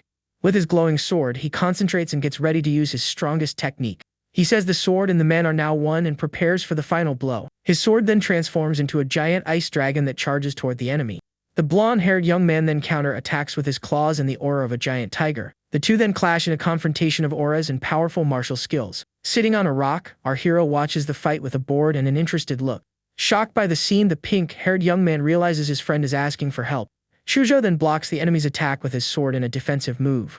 Angrily, the blonde-haired young man complains that if he didn't have urgent business, he would defeat him. Our hero then attacks with an energy sphere and asks what just happened. The energy strike hits the young man squarely and causes a massive bluish explosion. The attack then continues and destroys several streetlights with its force. Lying on the ground, the young man wonders if he was hit by a beast, and our hero taunts him. Screaming in anger, the young man calls him arrogant and says he wants to end his life. 3 minutes later, we see the blonde-haired young man completely defeated with a swollen face. Our hero then picks up his sword and says it has a good weight and that he'll borrow it. He then covers the sword with his energy and says it needs some reinforcements. With a wicked smile, he transforms the weapon into a powerful, blue crystal sword. Chujo then reports that he didn't find any pendants in the guy's ring but found a jade necklace. He explains that the pendant is glowing and seems to be sending some kind of signal somewhere. The scene then shifts to a dark and desolate place where we see a broken sword on the ground. Next, we see the pink-haired young man completely injured and defeated after a battle. With a wary look, he laments, as he didn't expect that to be his limit in the fight. Soon after, the dragon monster appears, and the young man says he used relics to seal its power. But unfortunately, he sacrificed an arm and still narrowly missed the monster's heart. With an injured face, he regrets having lost his only chance to defeat that enemy. Without hesitation, the monster attacks him with several dark energy claws without any mercy. With a final blow, the creature hits him squarely, leaving him on the ground with no strength left. Elsewhere, Lu Qingju climbs the stairs, struggling to endure and keep moving forward. Reaching the rooftop, she thinks the dragon is terrifying and that she is no match for it. With a bruised face, she understands the other boy won't last and that she will be next. She then decides that to survive, she needs to find a way to call our hero to escape. With a determined look, the young woman activates the awakening of her ethereal sparrow bloodline. The young woman then releases a massive wave of purple energy to create her own flare. Fallen on the ground and exhausted, she says it hurt a lot and hopes our hero sees her signal. Suddenly, her glowing purple eye stares at something with great attention and also surprise. Looking down, the girl hears a sound and can't believe what is happening. Terrified, she sees the dragon monster floating and staring up at her from below with a cold gaze. Terrified, the young woman wonders how it found her and decides to send another signal to our hero. Her eyes glow purple as she prepares another energy signal to alert him. A huge purple energy dome then forms on top of one of the city's buildings. Suddenly, the dragon monster lands in front of the young woman, who is lying on the building's rooftop. The creature then raises its hand and prepares to attack the girl with its purple blade. With a sad look, the young woman thinks there is no time left and that this will be her end. Suddenly, the monster's smoke domain shatters into 1,000 pieces in front of her. Our protagonist then appears and kicks the monster, shouting that he made a promise to the young woman's parents. Shocked and with tears in her eyes, the girl shouts our hero's name upon seeing him there. The monster then glares at the newcomer with its red eyes full of anger. Angrily, our hero shouts and questions what that creature in front of him is. Without wasting time, he attacks with his blue energy sword in a devastating blow. The energy attack then cuts an entire building in half with impressive force. With the girl in his arms, he tells her to find the others and says he will handle the enemy alone. A beam of blue energy shoots up into the sky, slicing another building and showing his power.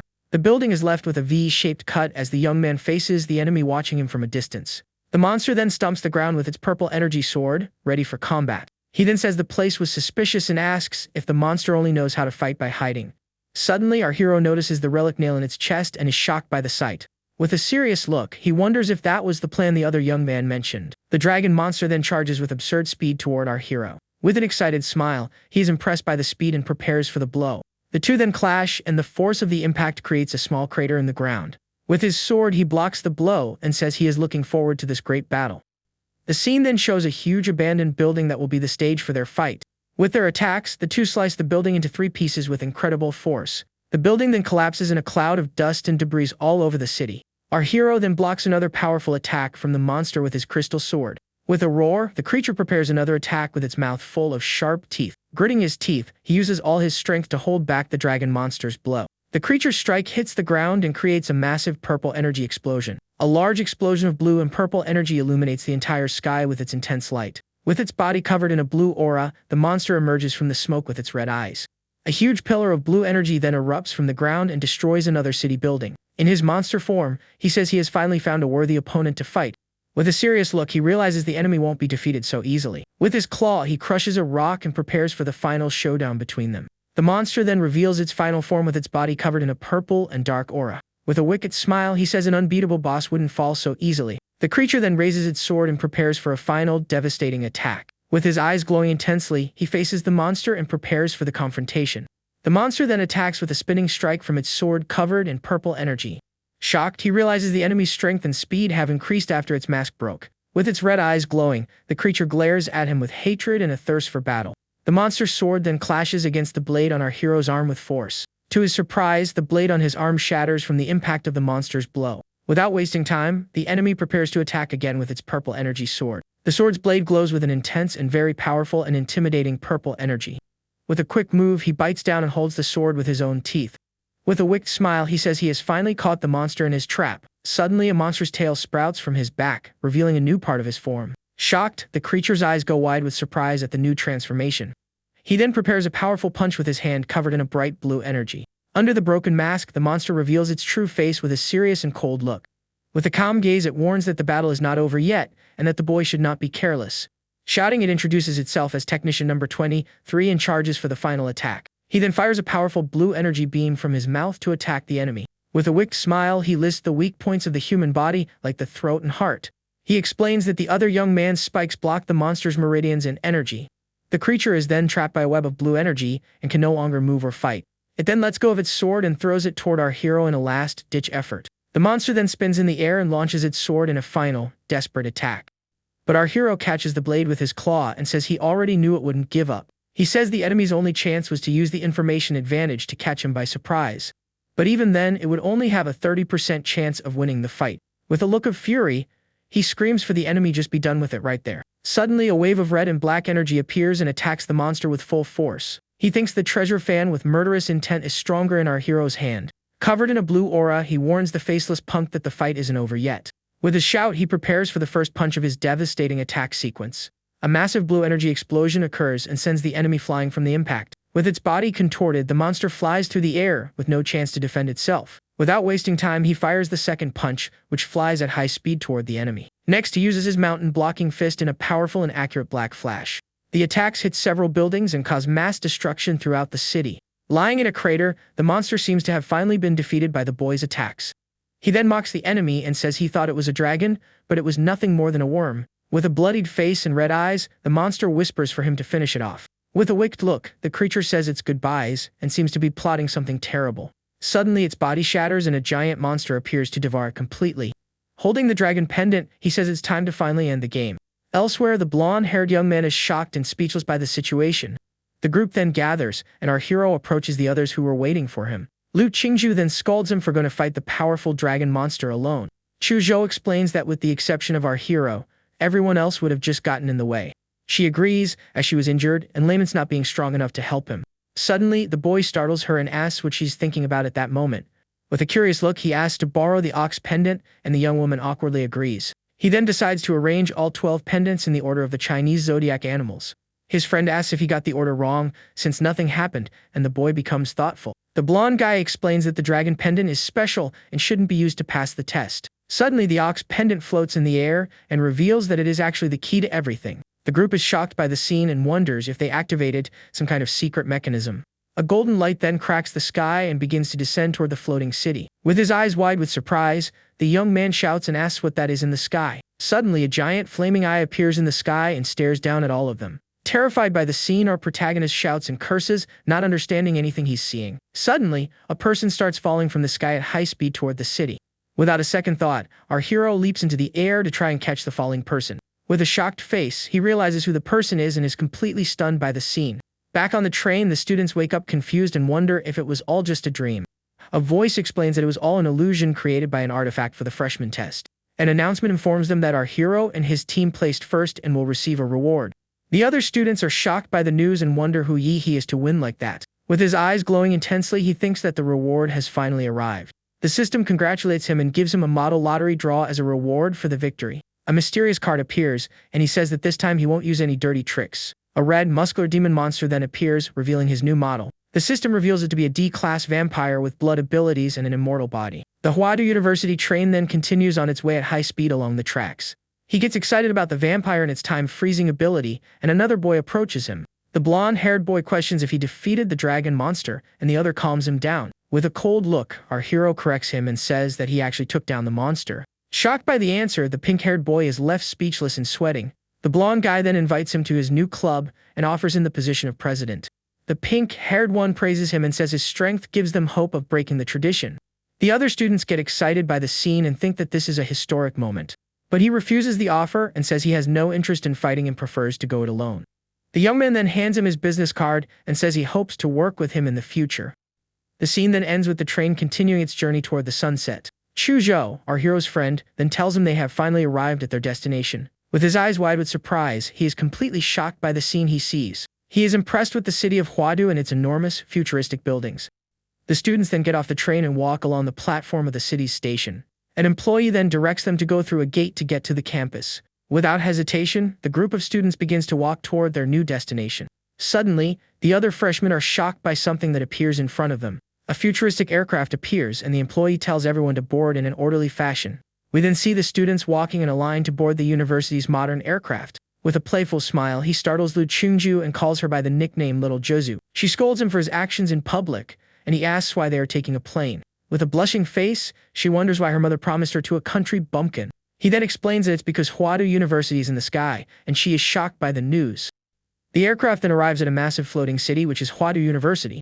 The vehicle then passes through an electromagnetic net that protects the entire floating campus. He realizes the net is to prevent invasions and that his detection range has decreased. Upon disembarking, an employee asks everyone to present their student IDs. He then shows his ID, which reveals his S-rank classification to everyone's surprise. Next, they are instructed to go to the maglev station to take the train to the dormitory. The scene then shows a huge futuristic building with the train tracks running up its side. Inside the train, he brags about having arrived in the highest city in the world, and the others ignore him. In the elevator, he talks to his friend about their rooms and finds out he'll be on a lower floor. Arriving at the room, he's impressed by the university's spacious and luxurious dormitory. With open arms, he gets excited to see a latest generation computer on his desk. Next, he comes across a hot tub and says that no one can resist one of these. Lying on the bed, he celebrates as he feels like he's in a 5-star hotel with so much luxury. With a wicked smile, he decides it's time to get to work and max out his vampire model. Sitting on the bed, he figures out how to use the student ID and converts his money into points. With his eyes wide with surprise, he complains about the price, as 100,000 coins are worth only 1 point. He then decides to buy blood attribute magic cores to strengthen his new model. A drone delivers his order, and he is impressed by the speed and technology of the service. With an excited smile, he opens the box and prepares to eat all the cores at once. With a hand on his stomach, he complains that eating everything at once messed up his insides. A system screen then informs him that his compatibility has reached 100% and he has evolved. Looking in the mirror, he is impressed with his new vampire appearance with red eyes. He then opens his mouth and shows his fangs, which are now much sharper than before. With his teeth showing, he thinks that drinking blood will now be as easy as drinking milk tea. Next, his nails grow and become sharp claws with red, glowing tips. With a tear of blood in his eye, he says he now has a very bold idea in his mind. Without hesitation, he attacks his own arm and prepares to test his new vampire ability. Covered in blood, he leans on the bathroom sink after seriously injuring himself. The blood then flows from his wound, and he spits it out of his body. The dark red blood continues to pour from the wound on his neck without stopping. Suddenly, the wound begins to close on its own and heals in a matter of seconds. He realizes the vampire's regeneration ability is quite useful, but it's not the most important thing. In the training room, he is impressed because even the dorms have a place to train. With his body covered in a red aura, he prepares to test his new ability. With his eyes glowing intensely, he gets excited about what he is about to do. Suddenly, a red monster with bat wings appears in front of him for training. With a serious look, he challenges it to a punch to test his strength and resistance. The monster then attacks with its claws and prepares for a devastating and accurate blow. Right after, a white clone with rose details appears to fight against the monster. The clone then attacks with a powerful punch covered in a bright red energy. He then crosses his arms and prepares to defend against the blow with all his strength. The punch hits him squarely and releases a wave of red energy that spreads through the area. From the impact, his arms break and turn into blue energy skeletons. The attack then throws him hard against the training room wall with a great impact. With his body injured, he is impressed by the attack's strength and decides to test the time stop power. With a dark blue aura, he prepares to use the time freezing ability. With an excited smile, he uses his ability and time in the room suddenly stops. A countdown begins and we see that he can stop time for 2 seconds. He manages to maintain the ability for 3 seconds, but the time bubble begins to crack. At 4 seconds, the bubble cracks even more, and he struggles to continue with the power. He wonders if 5 seconds is the limit but decides he must continue at all costs. With his face covered in blood, he manages to reach 5.3 seconds and the bubble shatters. The clone then attacks with its rose claws and prepares for a devastating blow. With the impact of time breaking, the clone is completely destroyed into 1,000 pieces. With his body injured, he thinks that 5 seconds was the original body's limit but not his. The next morning, he and Chuzhou are walking through the Huadu University campus. He complains about the sunlight and realizes that with the vampire model, he has come to dislike the light. His friend asks if he has seen the new academic reform, and the boy says he hasn't seen anything. A screen explains that the university has adopted a group mentoring system for students. His friend says they need to find a mentor, but the boy corrects him and says that he doesn't need one. He then shows an announcement that says our hero has the right to choose any mentor. The scene then shifts to the athletics gym, where students are gathered for selection. Our hero is impressed by the number of people and the evaluation system. He tells his friend to go on ahead because he's going to take a walk, since he can choose his mentor. With a bored look, he complains that choosing mentors is a very tedious task. Suddenly, he smells a familiar scent, and a red ribbon brushes past his face. With his eyes wide with surprise, he realizes that it is the smell of blood in the air. He realizes the scent of blood has a murderous intent and decides to find the source. Startled, he is surprised to find the origin of the blood scent on campus. A little girl with white hair is squatting and eating a snack next to a pool of blood. Shocked, he wonders if such a cute girl can be the source of that terrifying aura. With her orange eyes glowing, the little girl stares at him with a curious and attentive look. Suddenly, the young girl asks if he has trained the flesh and bone demonic physique technique. Confused, he wonders how she knows that and why she is calling him a child. With a surprised look, he remembers the spirit of the statue and is shocked by the resemblance. She then reveals that Lu Chenghu was her disciple more than 90 years ago, and the young man doubts it. He thinks it's impossible for someone to alter their skeleton to childlike proportions without being noticed. Annoyed by his suspicion, the little girl glares at him with her intensely glowing red eyes. With a funny face, he says it's easier to believe she is Emperor Qun than to believe her. Suddenly, he finds himself in a guillotine and stares at the blade with his eyes wide with terror. The blade then descends and he sees himself being attacked by a shadow with glowing red eyes. The little girl then steps on his face, and he realizes it was all just a hallucination. Shocked, he wonders if it was a hallucination because he felt like he was really about to perish. Frightened, he shouts the name of the ability the little girl just used on him in the illusion. The young girl then offers him a lollipop, and he accepts, still shocked by what happened. With a sad look, she asks him not to report her, as she only has 1 or 2 free hours a week. With the lollipop in his mouth, he looks at her and asks who she really is and what she's doing there. With a smile, she introduces herself as Gong Qi, a very powerful grandmaster from the university. Suddenly, he kneels before her and breaks the ground with the force of his bow. With a determined look, he asks to be her apprentice as she is the right master for him. Shocked by the request, the little girl is left speechless with a nervous sweat on her face. Elsewhere, we see the entrance to the athletics gym where the students are gathered. We then see the 5 deans of the university who are there to observe the new students. The students wonder why the deans are there, and one of them explains it's because of Yi He. The narration explains that the test was broadcast live for the teachers to evaluate the students. Even the students who didn't take down any enemies received high scores for their performance. But what shocked everyone was that he defeated the dragon, a boss that wasn't even part of the test. One of the deans reveals that the dragon was a model created from the data of a former student. He explains that even without fully replicating the student's power, it was still the strongest of all. The deans then decide to wait with excitement to see which of them our hero will choose. Suddenly, a man runs in and says he has bad news for the dean. Shocked by the news, they find out that our hero has already chosen Gong Qi as his mentor. With a smile, he grabs her and says he recognizes her as his master, even against her will. She explains she was expelled from the university, but he thinks it's good that she's over 100 years old. With a bright smile, he promises to find a way to give her back her freedom. With her eyes shining with excitement, the little girl accepts the proposal, and the recruitment is a success. Suddenly, the scene freezes, and a "wait a second" notice appears on the screen for the next chapter. Suddenly, the deans appear, and our hero complains that a bunch of meddlers showed up. One of them scolds Gong Qi for interacting with the students and tells her to go home immediately. She asks the young man's name, and he introduces himself as Yi He, her new master, respectfully. With a smile, the little girl tells him to come home with her, and the two run off. They then arrive at the Hodu Research Institute, a modern and futuristic building. Suddenly, the young girl falls to the ground with a pouting face, and our hero watches her, confused. He then follows her down a hallway and asks why she lives in such a remote place. In the elevator, she explains that she used to hurt people, and that's why she was placed there. She calls him strange and asks if he shouldn't be afraid of the situation. With a nervous smile, he asks if he should be afraid of being sliced up by her. Suddenly, the elevator stops on floor -666, and the door opens. He asks why the hallway is so narrow, and she says that only she can walk through there. Suddenly, he notices a timer on the door and wonders what that count is for.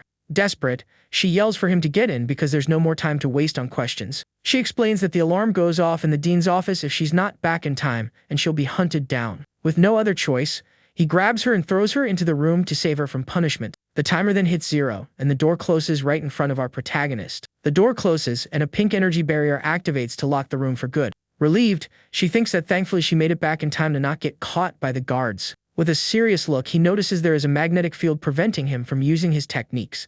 With a calm look, Gong Qi explains that this is her solitary confinement cell. She says the dean built this 3-story house to prevent her from escaping. Lying on the sofa, she says the place has everything but also magnetic suppressors for security. With a funny face, he thinks that this is more like a luxury suite than a cell. Elsewhere, we see the entrance to Huadu University with its traditional architecture. The dean receives the news that our hero has become Gong Qi's disciple and says to let him be. With a serious look, he decides to let him train with her, as he will be the whetstone for the others. Sitting at his desk, he carefully observes the little girl's file on his monitor. The screen shows she has a 5% chance of losing control, and he has an 89% chance of not surviving. A man explains that special class combatants are criminals with uncontrollable powers. He says the boy needs to be ready to purge to face someone like her, and that the nation is out of time. Observing the city, he thinks the new generation needs to grow up fast to face the threats. In the training room, Gong Qi says it's been decades since she taught anyone and challenges him to a fight. Laughing, she apologizes for forgetting to suppress her power and gets ready to fight. With a serious look, he prepares for the fight, and she stretches for the upcoming combat. He thinks he doesn't want to relive the guillotine illusion and prepares to fight with everything he's got. The young girl then charges with her glowing red eyes and attacks with a swift blow. Shocked, he realizes she went straight for his vital points and wonders about the friendly training. He understands she can read his body and that there's no point in trying to dodge the blows. With no other choice, he transforms and decides to take the attack head on with all his power. In his monster form, he prepares to defend against the attack with his spiked fist. With an excited smile, Gonki says he's trying to use his awakening to increase his strength. She then attacks him and says it's a pity because she is even faster than him in that form. With a single blow, she hits him squarely and sends him flying back with incredible force. With his eyes wide with pain, he screams as he's thrown far away by the impact. In another part of the room, we see the two facing each other after the little girl's powerful attack. With his body injured, he complains that she's not going easy on him and that his awakening was nullified. With her face smeared with blood, she laughs and says it's been a while since she tasted blood. With a serious look, he warns her he's going to use an unfair ability and asks for her guidance. A giant blue energy creature appears, and he faces her, ready for the next phase of the fight. He thinks it's a good thing he maxed out his giant model the night before the training. With an excited look, the young girl prepares to show her skills as a teacher. With an acrobatic move, she leaps and attacks with a powerful red energy kick. The giant creature then takes the full blow, and an energy explosion occurs. Energy cannon is fired, and a large bluish explosion illuminates the training room. A giant mecha form then appears, and the little girl stares at it with a curious look. With her eyes shining with excitement, she seems very impressed with the new power. The giant mecha then moves to attack the little girl with its blue energy fist. With a puff of breath, she extinguishes the energy of his attack and prepares to counter-attack. Next, she creates a giant red energy hand and prepares to attack the mecha.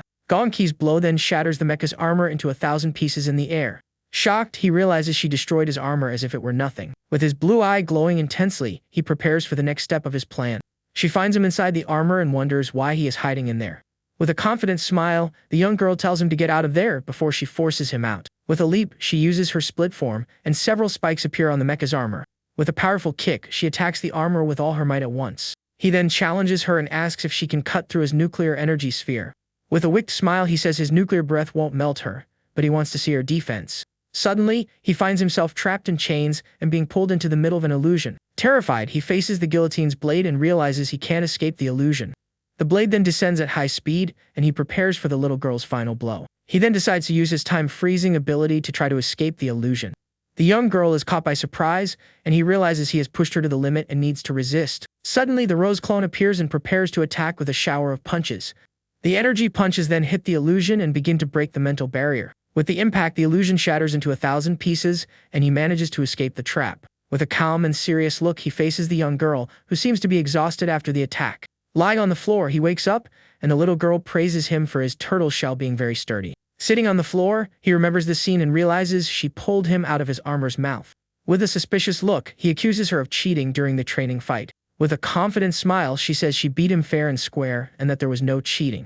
She then admits that she might have used a little more force than necessary. With a blank expression, he remains silent and just stares at her without saying anything. With the lollipop in her mouth, she also stays silent and seems awkward about the situation.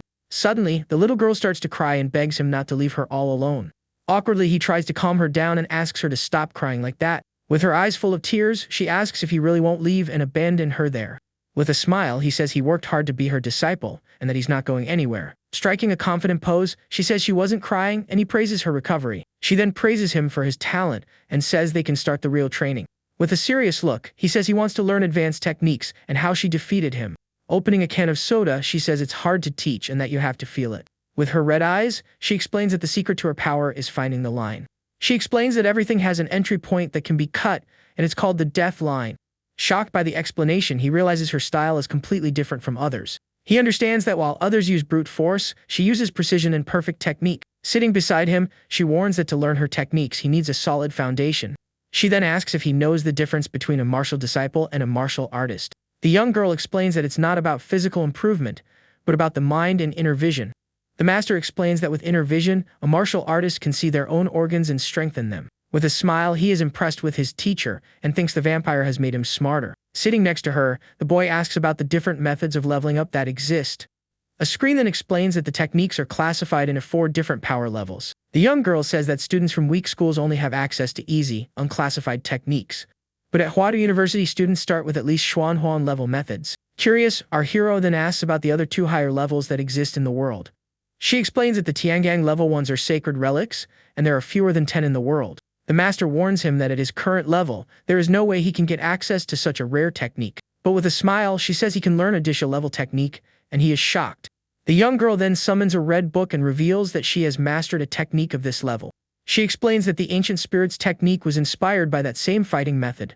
With his eyes shining with excitement, the boy shouts that he really wants to learn that technique. The little girl agrees and warns him to get ready, because they are starting the training right now. With a drop of sweat on his face, he is terrified to realize another heavy training session is coming. Suddenly, he is transported to a red energy domain to begin the training. With a wicked smile, the young girl says she loves the smell of blood and gets ready for the training. The scene then shifts to a night view of the floating city of Hawadu University. In a courtyard, Chujo walks alone, as class has just ended. He then turns and watches our protagonist, who is walking in the opposite direction. With a smile, he asks how his first day was and prepares to attack him. Suddenly, our hero draws a sword and attacks his friend out of reflex, without a second thought. Chujo dodges the blow, and the sword sticks in the ground with a bright blue aura. Shocked by his own reaction, he apologizes and says it was just a reflex. Startled, his friend stares at him and wonders what he has been through to be so on edge. He then remembers the training and how he was surrounded by a horde of zombies. 10 hours earlier, in the realm of illusion, a drop of blood falls into a red and dark lake. A horde of zombies emerges from the water, and the master tells him to fight without using his powers. Desperate, he is surrounded by the monsters and wonders how he will fight with just a knife. Gonki explains that the goal is to train his muscle memory, so he attacks instinctively. With a determined look, he understands the training's objective and prepares to fight. With his knife in hand, he begins to fight the zombie horde with everything he has. The master watches him and thinks the boy is truly very impressive and talented. Amidst the defeated zombies, he concentrates and realizes the technique is dangerous. She praises him for his bright future and says she is looking forward to seeing his growth. Back in the dorm, he enters his luxurious room to rest after the training. In the bathtub, he complains that he is exhausted and that now he understands why the university is the best. Suddenly, his phone rings and he sees a call from Lu Qingju, who is waiting for him in the room. Lying on her bed, she informs him that her mother sent what he asked for and that she has it.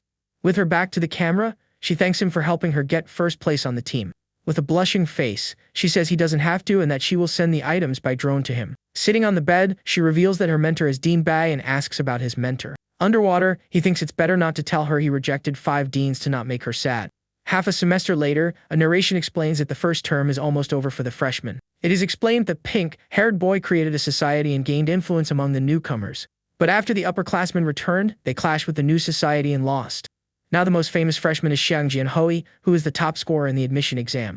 But our hero, who was once the center of attention, has disappeared, and no one remembers him anymore. In the Research Institute's basement, he trains with his master, who tells him to go faster. With her foot on his back, she injects her energy to help him solidify his new level.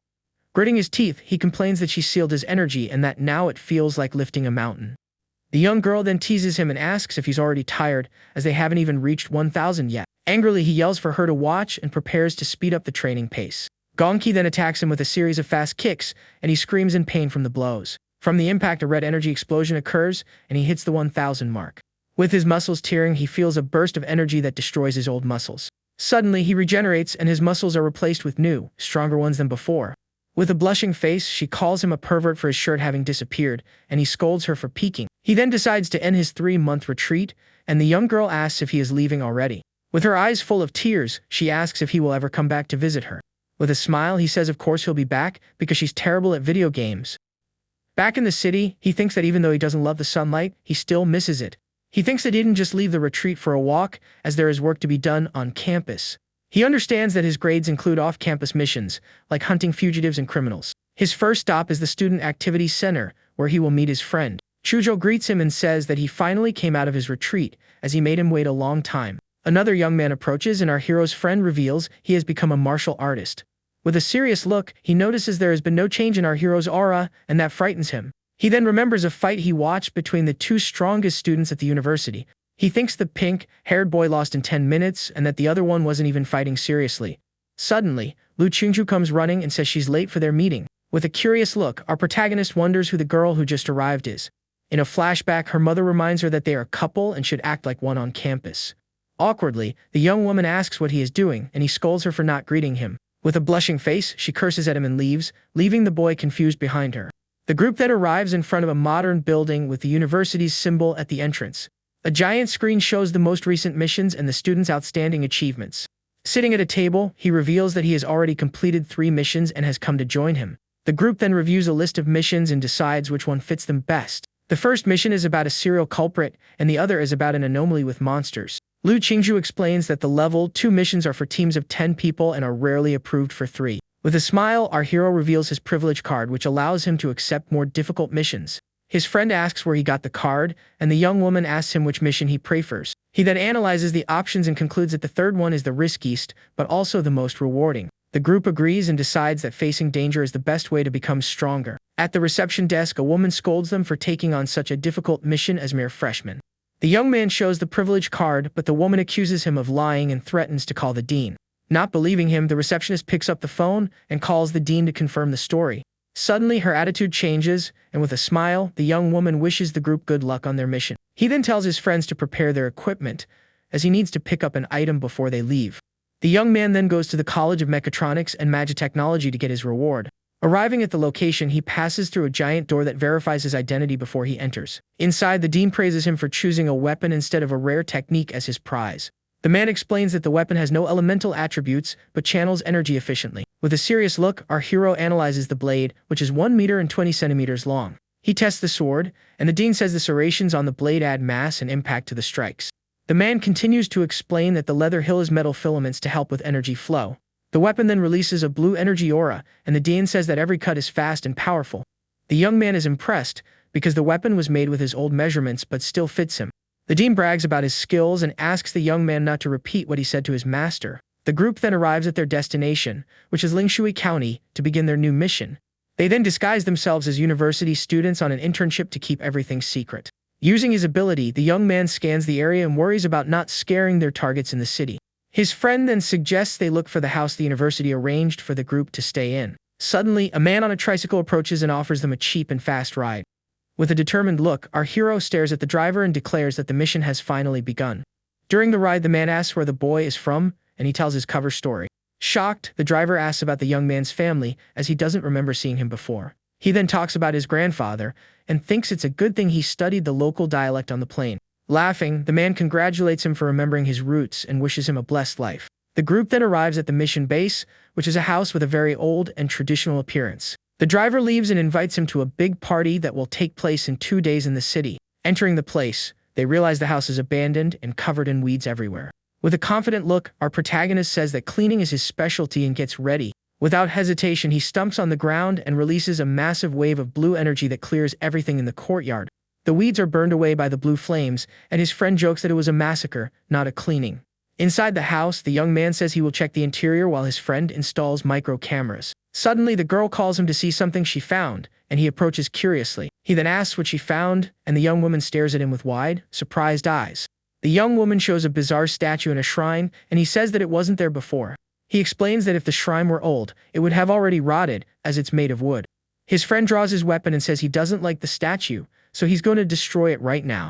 The girl stops him and tells him not to be hasty, as it could be an important clue, but our hero agrees to destroy it, and his friend gets annoyed by his agreement.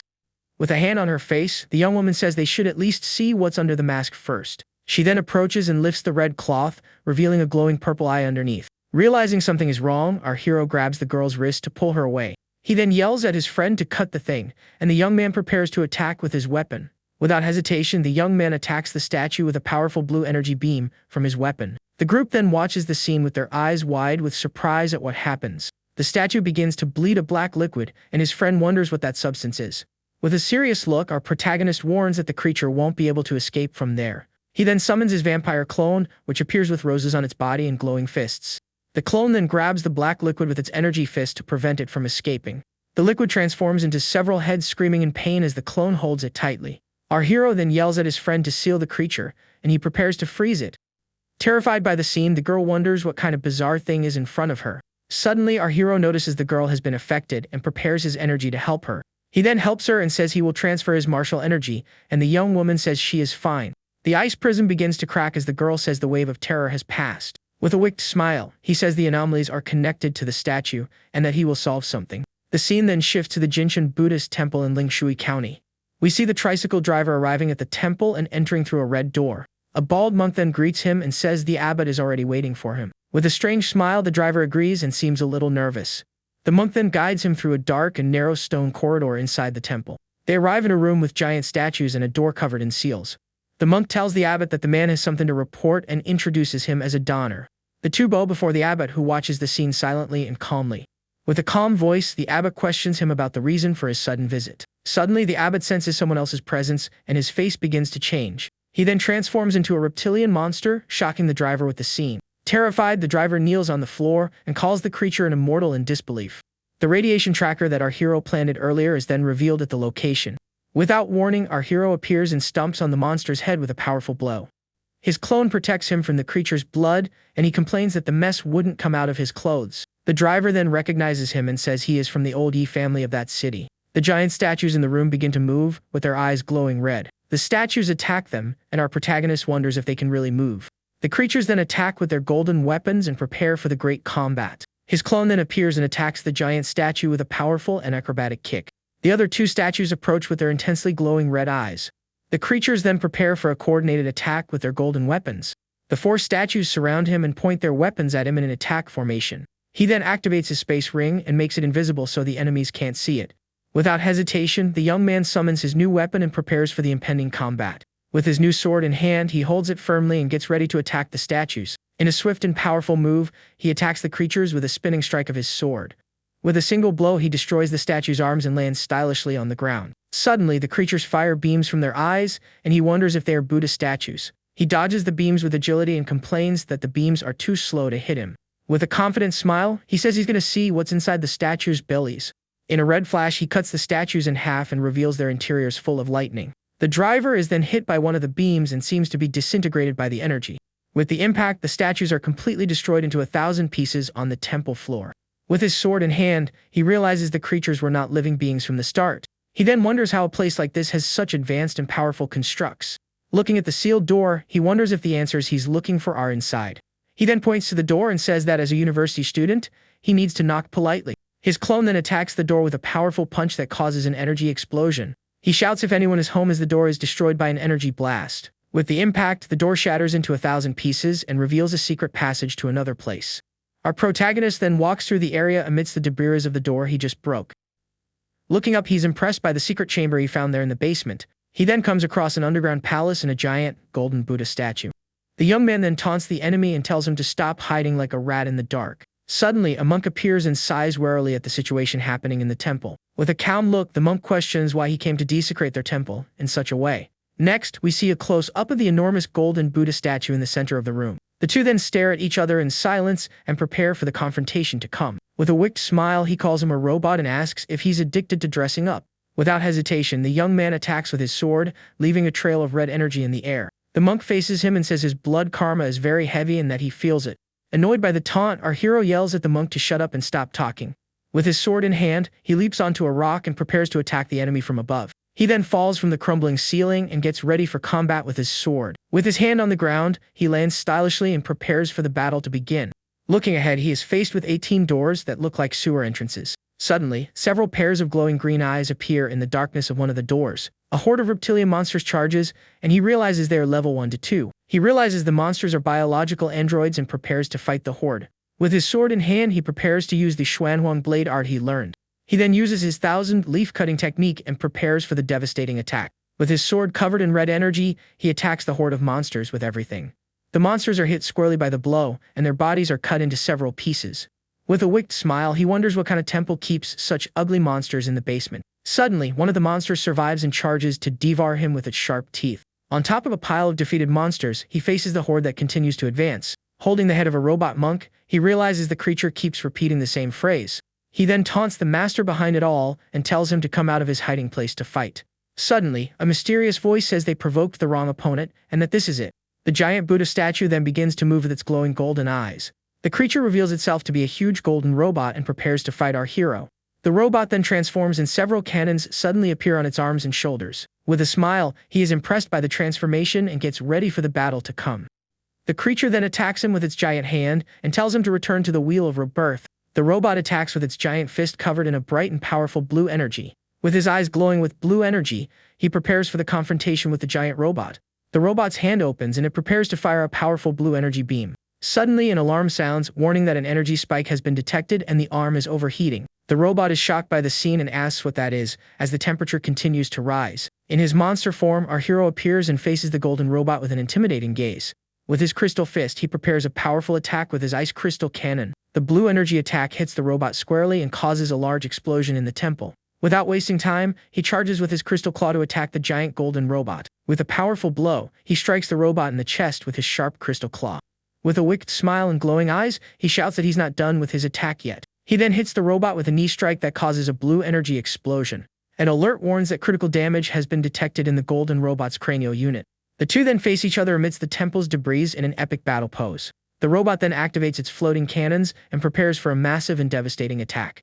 The cannons fire several red energy beams that head toward our protagonist. With its weapons at the ready, the robot fires all its cannons at once with everything it's got. The attack causes a massive explosion of fire and smoke that covers the entire battlefield. The robot then taunts him and wonders what kind of monster he is to make it use so many weapons. With his body covered in smoke, he says that all those weapons are useless against a martial artist. The robot then decides to release the young man and prepares for a new and powerful surprise attack. With a personified meteor attack, it creates several crystal spikes to attack the young man. In his monster form, he calls him a fake monk and says it's time for him to leave the game. Without hesitation, he fires a breath of biokian that destroys the robot and apologizes for the mess. He realizes the mad scientist behind it all dug a hole in the mountain for his robots. With a leap, he lands on a platform and prepares to go down the hole in the floor. He then approaches and he's gonna see what's under the stone lotus flower. Half an hour earlier in a secret lab, two scientists watch everything on monitors. One of the men warns that the door is unbreakable and that the boy won't be able to get through. He says that even so, they still have the cyborg army that can defeat our hero. But the two watch in shock as our protagonist stands on the pile of defeated monsters. With a sweaty face, one of the scientists says they have a trump card to win the battle. But soon after, they see the giant robot being destroyed into 1,000 pieces on the monitor. The two then fall silent, shocked by the scene they just witnessed. Annoyed with the situation, the man yells at his assistant to shut up at once. With his bionic eye, the scientist says the guards will buy them time to escape. He then orders the base to be destroyed so that no information leaks to the enemies. A narration then explains that the laser bird company used the locals' faith to control them. They turned the residents into test subjects for their biotechnology experiments. Suddenly, the lab wall explodes and a blue light illuminates the entire command room. Floating in the air, our hero emerges from the hole and faces the two scientists with a serious look. With a wicked smile, he taunts them and asks where the abbot is trying to run. Without hesitation, the guards draw their weapons and move to protect the doctor at all costs. With a swift movement, he dodges the guards and advances toward the head scientist. With an energy attack, he defeats the guards and approaches the head scientist. The man asks what he wants, and our hero approaches for a face-to-face confrontation. The scientist reveals he has a self-destruct trigger on his watch to protect himself. But our hero breaks his hand with a strike, and the scientist screams in pain from the impact. With a broken hand, the man stares at him with his bionic eye glowing strangely. With no other choice, our protagonist grabs him by the throat and lifts him into the air with force. With his red eye of anger, the scientist seems to be suffering greatly from the grip. Fallen on the floor, the man is left with no strength to fight and surrenders to our protagonist. With a cold look, the young man tells him to tell him everything they did in Lingshui County. With a sweaty and terrified face, the scientist can't say a single word. He then questions him about what they do in the lab, and who finished the other martial artists. The scientist explains he has a monitor in his brain and that the device will detonate if he talks. With no other choice, the man decides to get rid of a capsule he has in his mouth. He then starts to foam at the mouth, and his bionic eye glows with a blue light. Our hero realizes he has a hidden capsule and wonders if they are all like that. Suddenly, the room turns red, and he realizes the man's heart has stopped and the trigger has been activated. With a red aura, he says it's a shame because with him, not even perishing is such a great luxury.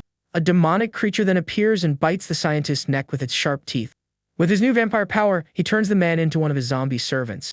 The narration explains that vampires turn humans into servants without intelligence or regeneration. He explains that with the humanoid ancestral power, he can merge it with the vampire's gift. With his new power, he spits out the scientist's bionic eye with a bright red aura. The man then kneels before him and calls him master with great loyalty and respect. He explains that he can now create servants with intact memories and powerful regeneration. With a wicked smile, he says the scientist can no longer self-destruct and is now called Mad Doctor. With his glowing eyes, he decides to see when the city was infiltrated by the enemies. Using his new power, he begins to see the scientist's memories to uncover the truth. In a flashback, one of the scientists is hungry and is scolded by the doctor for leaving early. He then realizes that the raw meat they were eating were the offerings brought to the temple. In another memory, the doctor sees an old lady sleeping in the temple's prayer hall. He is shocked to see several people lying on the floor and wonders why they fell asleep there. With his hands in prayer, he whispers the name of the divine descent nation in a trance. Suddenly, the doctor notices a numerical puzzle engraved on his wrist and is confused. He understands the answer is an internal file code in the Laserbird company's format. Upon entering the code, he discovers that his memories and cognition have all been altered. The doctor realizes the puzzle was left by himself before the sect's infiltration. He understands the purpose was to warn him about the sect called the Nation of Divine Descent. Our hero realizes that the so-called raw meat was actually the human flesh of innocent people. The doctor then reveals that the place was infiltrated, and everyone there became puppets of the sect. With his eyes glowing with rage, he realizes the other martial artists were devoured. The doctor explains that he has been at the temple for 8 years and that the biome conversion is mature. He says he was completely assimilated and that his cognition was gradually rewritten by the sect. The scientist says the lab has sunk too deep and that there is no way to escape or resist. He explains that the abnormality progresses in 4 stages, and the first is eating human flesh. Hypersomnia is a deeper alteration of the mind, and idol worship is essentially incurable. As for mass sleepwalking, it means the victims have already become food for that will. The scientist says the sect intends to feed the entire city to that mysterious will. He reveals that he has identified the agent that pollutes the minds, a demonic fetus from a secret ruin. With glowing eyes, our hero realizes the demonic fetus will mature in 2 nights. He then remembers that the tricycle driver invited him to a party that will be in 2 days. With his arms crossed, he thinks the driver gave him the crucial information he needed. With the broken monitors in the background, he seems to have had a brilliant and bold idea. With a serious look, he says he has extracted all the useful memories from the scientist he captured. He then wonders what he will do with the information about the sect and the demonic fetus. The scientist reveals he has learned some of the company's secrets and that he doesn't have the energy to deal with it. He also reveals that he understood the use and effectiveness of the golden gene that our hero has. A screen then shows that the mission is complete, but he doesn't want the university's reward. With a wicked smile, he says he'd rather steal the prize from the Nation of Divine Descent. He then orders the scientist to spread his blood throughout the city to maximize the infection. Shocked by the plan, the doctor realizes our hero is going to fight for the demonic fetus and its believers. He explains that the residents are already in the 4th stage of contamination and there's no going back. Back at the base, the group seems to be worried about the situation in Lingshui City. He then arrives and the girl scolds him for eating local food amidst that situation. With a disgusted look, the young woman seems to know what the word food means in that place. The friend then reveals that he and the girl went out to investigate and saw the people attacking each other. Shocked, they wonder if the powerful biotechnology organization was also swallowed up. The young woman then suggests calling for backup, but the boy says he won't let Huadu interfere. With a shout, he tells them to relax and says if they call for backup, they'll never get anything done. He then explains they will hold their position until nightfall, as one and only is still missing. With a serious look, he thinks that maybe the city will show its true face after dark. In the Laserbird meeting room, a man reports that they have lost contact with the temple base. The boss then orders him to detonate the devices and all the researchers to leave no witnesses. The scene then shifts to the Lingshui water treatment plant at sunset. Suddenly, a massive fire explosion occurs inside the water treatment plant. With his body injured, the scientist reports that the company tried to detonate the device in his body. Unfazed, our hero tells him to proceed with the plan, and the doctor obeys without hesitation. At night, at the Lingshui train station, the city appears to be deserted and silent. The scene then shows platform 2 of the station, which is completely empty and dark. Suddenly, a man descends the stairs from one of the train cars stopped at the platform. A fat man then appears and calls him Catfish, saying that this is a good place for a idiot. A woman confirms that the temple base was not involved with the great Shia Dragonfinch. Holding a baby, she introduces herself as Ares and wonders who destroyed the temple. A young man named Golden Serpent and a girl named Bluebird then appear at the station. A man named Black Lion then orders them to erase anything that can be destroyed. The team discusses their next steps and reveals that their captain was an ordinary programmer. The captain then divides the tasks and says he will check the temple base with his team. Elsewhere, we see an old, abandoned house under the light of a bright, full moon. Inside the house, a man comments that something is wrong and that people are attacking each other. With a cigarette in his mouth, the man tells his partner that this won't be simple at all. The girl then comes across one of the statues and stares at it with her glowing red eyes. Suddenly, the statue's purple eye glows intensely and seems to be doing something to her.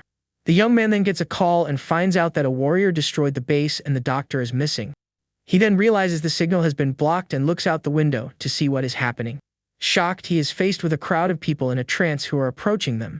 The young man realizes they have been discovered and that the crowd is coming toward them. He then tells his partner to move and prepares for the impending combat. Suddenly, the girl attacks him with a knife and seriously injures him with the surprise blow. With her glowing purple eyes, she stares at him, and he realizes the young woman is being controlled. Terrified, he realizes the statue they found in the shrine is to blame for everything. The statue then reveals itself to be an idol from a secret ruin called Lunar Nightmare Balos. On top of a tower, he watches a giant moon and prepares for the battle to come. He realizes his life field is being blocked and that he needs to be careful about that. Using his phone, he finds the location of his friends in the crowd of sleepwalkers. He understands the feeding of the mysterious will is going to happen, and it won't be long before he finds out. Suddenly, a young man with a frightened look is shocked by the scene before him. He is faced with his friend and his partner tied to stakes, ready to be sacrificed. The crowd of sleepwalkers then turns and stares at him with their intensely glowing purple eyes. Desperate, the man shouts for his partner to wake up, but she seems to be in a deep trance. He then tries to reason with the crowd but realizes it's useless to talk to them now. With a sweaty face, he understands they are worse than beasts and that they feel no pain or fear. Suddenly, the sound of a bell echoes through the city, and he wonders what that noise is. The crowd then turns and stares at the giant moon in the sky with a hypnotized look. With their purple eyes and a scary smile, the sleepwalkers begin to move as a group. They then start to climb on top of each other to create a massive tower of human bodies. The crowd continues to climb, and the tower of bodies gets taller and more frightening. The tower then fully forms and reaches an impressive height toward the moon. The top of the tower then breaks off and falls to the ground, creating a hole from the impact. From the tower, 3 giant stakes then emerge, preparing for the sacrifice to come. The scene then shifts to the Jinshin Temple, which is silent and dark under the moonlight. The captain of the Laserbird team realizes something went wrong as he lost contact with his men. The captain decides to take the initiative and orders his team to return to the city immediately. The team is then shocked to see something unexpected and mysterious happening in the city. From the temple, they watch the scene and prepare for what is about to happen. Holding her baby, the woman points to the horizon and shouts for everyone to look over there. They are faced with a massive pillar of light descending from the moon toward the city. With a sweaty face, the captain realizes the temple's fall wasn't as simple as they thought. He then orders the team to move to the location where the moonlight is hitting the city. The scene then shifts to a dark and deserted street in Lingshui City at night. The team runs through the street, and the captain spots some energy traces on the city's ground. Suddenly, he realizes someone else is nearby and becomes alert. With an acrobatic move, he leaps and attacks a mysterious figure with a powerful blow. A blue umbrella opens and blocks the attack with a bright purple energy. The attack then hits the ceiling and causes a small explosion of blue and white energy. With a serious look, the captain realizes this is no ordinary person and that they have magic technology. Holding her umbrella, the girl prepares for the combat that is about to begin. With flower petals around her, she asks who they are and why they are attacking. With a wicked smile, the captain realizes she is not a local and that she destroyed the temple. Without hesitation, the fat man charges with his team to attack the two in 3 seconds. Our hero's friends prepare to fight and face the approaching team. The fat man then moves to attack the girl and says it's a shame he has to take her down. The friend then creates a wall of ice to protect the girl from the fat man's attack. The ice wall then appears, and a large energy explosion happens at the site of the attack. But the captain destroys the wall with a single blow, and a blue energy explosion occurs. Shocked, the young man can't believe his ice wall was destroyed so easily. He then warns the girl to fall back, as the 3 are high-level martial masters. Suddenly, our protagonist appears and prepares to attack the enemy team's captain. Shocked by the surprise appearance, the captain wonders who the boy who just arrived is. With a serious look, our hero faces him and says he wasn't very close for a surprise attack. He then asks if the young man is with them, and the boy says he is there to take him out. With a wicked smile, the captain calls him bold and uses his art of 12 phantom bodies. Several clones then appear and charge to attack our hero with their sharp knives. With a red aura, our hero uses his time-freezing ability and stops the attack. He explains that even a great martial master can still be taken down if caught by surprise. With a confident smile, he says he can't tell which is the real clone but has a plan. He says he doesn't need the real clone and prepares to use a devastating area of effect attack. With a wicked smile, he gets ready to finish off the enemy team's captain. He then says that he is a lackluster king of assassins and attacks him with a red beam. The beam hits the captain squarely in the head and defeats him with a single precise blow. Fallen on the ground, the captain is finally defeated, and his clones disappear with his demise. Our hero then approaches and says his blood will take him to the next martial level. With a red aura, he absorbs all of the captain's blood with his vampire ability. He then gets stronger and realizes he has already reached the 8th stage of a martial artist with the blood. Shocked, the other 2 call him a monster for defeating the captain and draining his blood. With a wicked look, he says they are not done yet and that he will show them something fun. With his vampire ability, he summons a flesh and blood puppet to fight by his side. Shocked, the woman wonders what that is and prepares for the combat to come. The puppet reveals itself, and she realizes it is the body of the captain who is just defeated. Without hesitation, the woman says she will take care of it and prepares to fight the puppet. She then throws her baby into the air and prepares for a powerful and surprising attack. Suddenly, the baby explodes into a cloud of black and purple smoke, to everyone's surprise. The baby transforms into a giant monster, and she tells it to hold the enemies so she can escape. Without a second thought, the woman and her partner run to escape the battle that is about to start. He then orders his friends to hold the giant monster and prepares for the chase. With a determined look, our hero announces he is going after the other 2 masters who fled. The friend then awakens his bloodline and summons the aura of a giant ice dragon. The giant monster faces the young man with its glowing purple eyes and prepares for battle. With an acrobatic move, the friend attacks the giant monster with a strike from his ice sword. The scene then shifts to a dark and deserted street in Lingshui City at night. Elsewhere, the blood puppet attacks the monster with a powerful red energy strike. With his glowing sword, the friend summons an ice dragon to fight the giant monster. The two monsters clash in a devastating confrontation of blue and red energies. With his glowing sword, the young man charges to attack the giant monster with an aerial strike. The monster then dodges the blow, and blood drips from its shoulder from the impact of the attack. Shocked by the scene, the young man wonders how the creature managed to react so quickly. Suddenly, he realizes the wound on the monster's shoulder is from a cyborg, and is shocked. Without wasting time, the monster attacks with its red energy arm, and the young man dodges. The blood puppets then charge and prepare to attack the giant and powerful monster. With an acrobatic move, the puppets attack the monster with their swift and precise blows. The creature then defends against the attacks, and a fierce exchange of blows begins in the battle. The girl then releases her purple energy wings and prepares to enter the fight with everything she's got. At full charge, she uses her genetic techniques and prepares for an area of effect attack. The young woman then fires several purple energy beams that create a massive sphere of power. The young man warns the monster not to try to escape and traps it with his ice ability. The energy sphere then explodes and hits the entire city with a bright purple light. With the impact of the explosion, several buildings are destroyed and the city is left in ruins. The scene then shifts to a dark and damp sewer in Lingshui City at night. The fat man then flees through the sewer and complains that he hasn't run like this since the Black Triangle. Suddenly, an energy dart hits the wall, and he turns to see what happened. Next, a blue energy beam is fired and hits the water in a devastating explosion. Terrified by the scene, he realizes that rats really do like to hide in the sewers. Elsewhere, the woman flees desperately and prepares to escape from Lingshui City. She realizes that a blue energy beam was fired in the direction of her partner, who fled. With a sweaty and terrified face, she realizes she is the only one left on the team and is in trouble. Desperate, the woman says she can't perish and that she needs to find a way to escape. Suddenly, she has an idea and a glimmer of hope appears in her wide eyes. She then observes the pillar of light and thinks that this might be her only chance of survival. With a determined look, the woman vows she will live even if she has to sell her soul to the devil. Shocked by the scene, she wonders what that is and prepares for what will happen. She then is faced with the Tower of Bodies and her muscles tense up at the sight. Suddenly, our protagonist appears and asks if she wants to climb the Tower of Bodies. With no other choice, the woman begins to climb the tower and says she can't care anymore. With a cry of determination, she advances to the top of the tower with all her might. She then climbs the Tower of Bodies and gets closer and closer to her final goal. With her eyes wide with surprise, the woman stares at what is at the top of the Tower of Bodies. She then is faced with a giant door and wonders if it's really a door in the sky. Suddenly, the door opens and a bright purple light illuminates the entire battlefield.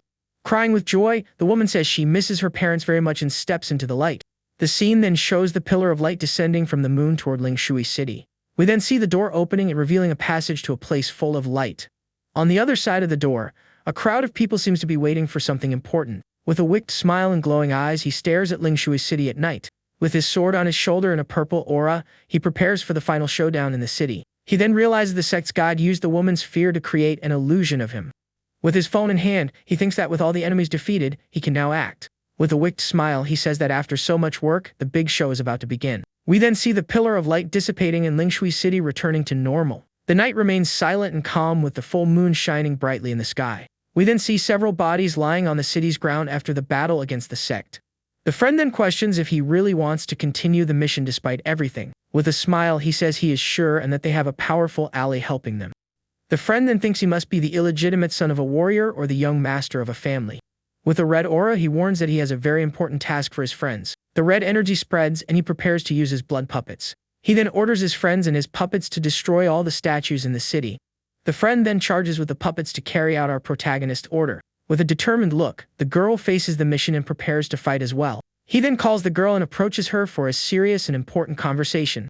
With a smile on his face, he asks the young woman to believe in him and his plans for the city. With a blushing face, the girl is left speechless and just stares at him in silence. Smiling, she says she believes in him but asks that he trust his colleagues more in the future. The scene then shifts to the Jinshin Temple, which is silent and dark under the moonlight. He then finds the doctor and tells him to get ready for the battle to come. The scientist reveals that all the androids our hero took out are piled up there. He then uses the power of anthropomorphism and a giant blue energy creature appears. The creature then rips out its own heart and prepares it for the ritual that is about to begin. The heart is then thrown into the well, and the reptilian monsters begin to devour it completely. Amidst the pool of blood and monsters, a new creature with sharp teeth begins to emerge. Suddenly, a giant red eye opens in the center of the pool of monsters and blood. He explains that he will use the vampire virus to revive the bodies and give them human strength.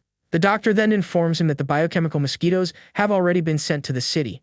With their bright red bodies, the mosquitoes fly into the city's houses to infect everyone. Several mosquitoes fly toward a house and prepare to spread the vampire virus. He then orders the doctor to fix the Buddha robot and remove some of its weapons. With a smile, he says that everything is progressing and that he needs to see how the sect will act. We then see two buses from the sect, which is the human apocalypse faction that emerged with the invasions. The sect believes the demonic fetus will absorb everyone's energy to create a vessel for their god. A hooded man then stares at the city and prepares for the battle against our hero. With a determined look, he says that everyone there is about to become part of the heavenly kingdom. With its glowing eyes and floating tentacles, the demonic fetus is about to be conceived. On one of the buses, a man warns that the demonic fetus is just ahead in the city. The sect members mourn the archbishop's passing and call him a good man of faith. The leader says they cannot let his sacrifice be in vain and that they must fight. With their glowing red eyes, the sect members shout that they are saving humanity. They then raise their hands and shout that God is coming to the world and that heaven is on earth. The next night, we see a moon with several enormous and mysterious craters on its surface. The moon then smiles creepily, and a pillar of light descends toward the city. The sect leader gets excited upon seeing the pillar of light and says only 2 god fetuses have been born. With a wicked smile, he says that he will now be recorded in the history of the god's religion. He says the first hatched god caused global disasters and took millions of lives. The second one caused the entire Australian continent to lose contact with the world. Suddenly, a series of danger warnings appears and a dark red aura emerges. The leader then cuts his wrist and prepares for the sacrificial ritual for his god. A bright red crystal star emerges from the sect leader's blood. The blood then spreads and forms a circle of offerings to welcome the third god. On top of a mountain of bodies, the sect leader watches the ritual with excitement. He then approaches the giant door and prepares to offer his own blood. With his bloody hand on his chest, he asks his god to accept his blood as an offering. The door opens and a mysterious voice calls him to enter and approach the fetus. He then floats inside the door and approaches a mysterious platinum coffin. With tentacles all around, the coffin holds the god fetus that is about to reach maturity. The sect leader then calls his followers to welcome the gods. With a shocked face and wide eyes, he seems to be in a deep trance. On top of the Tower of Bodies, a man carries the coffin and prepares for the final ritual. The coffin is then placed in the center of the blood circle to begin absorbing the energy. With a star of blood in his hands, he invokes the nightmare from the world of dreams. He then reveals the god's name, which is the lunar nightmare Barrows, and invokes it with force. Suddenly, the people in the Tower of Bodies begin to scream, and a white light emerges from them.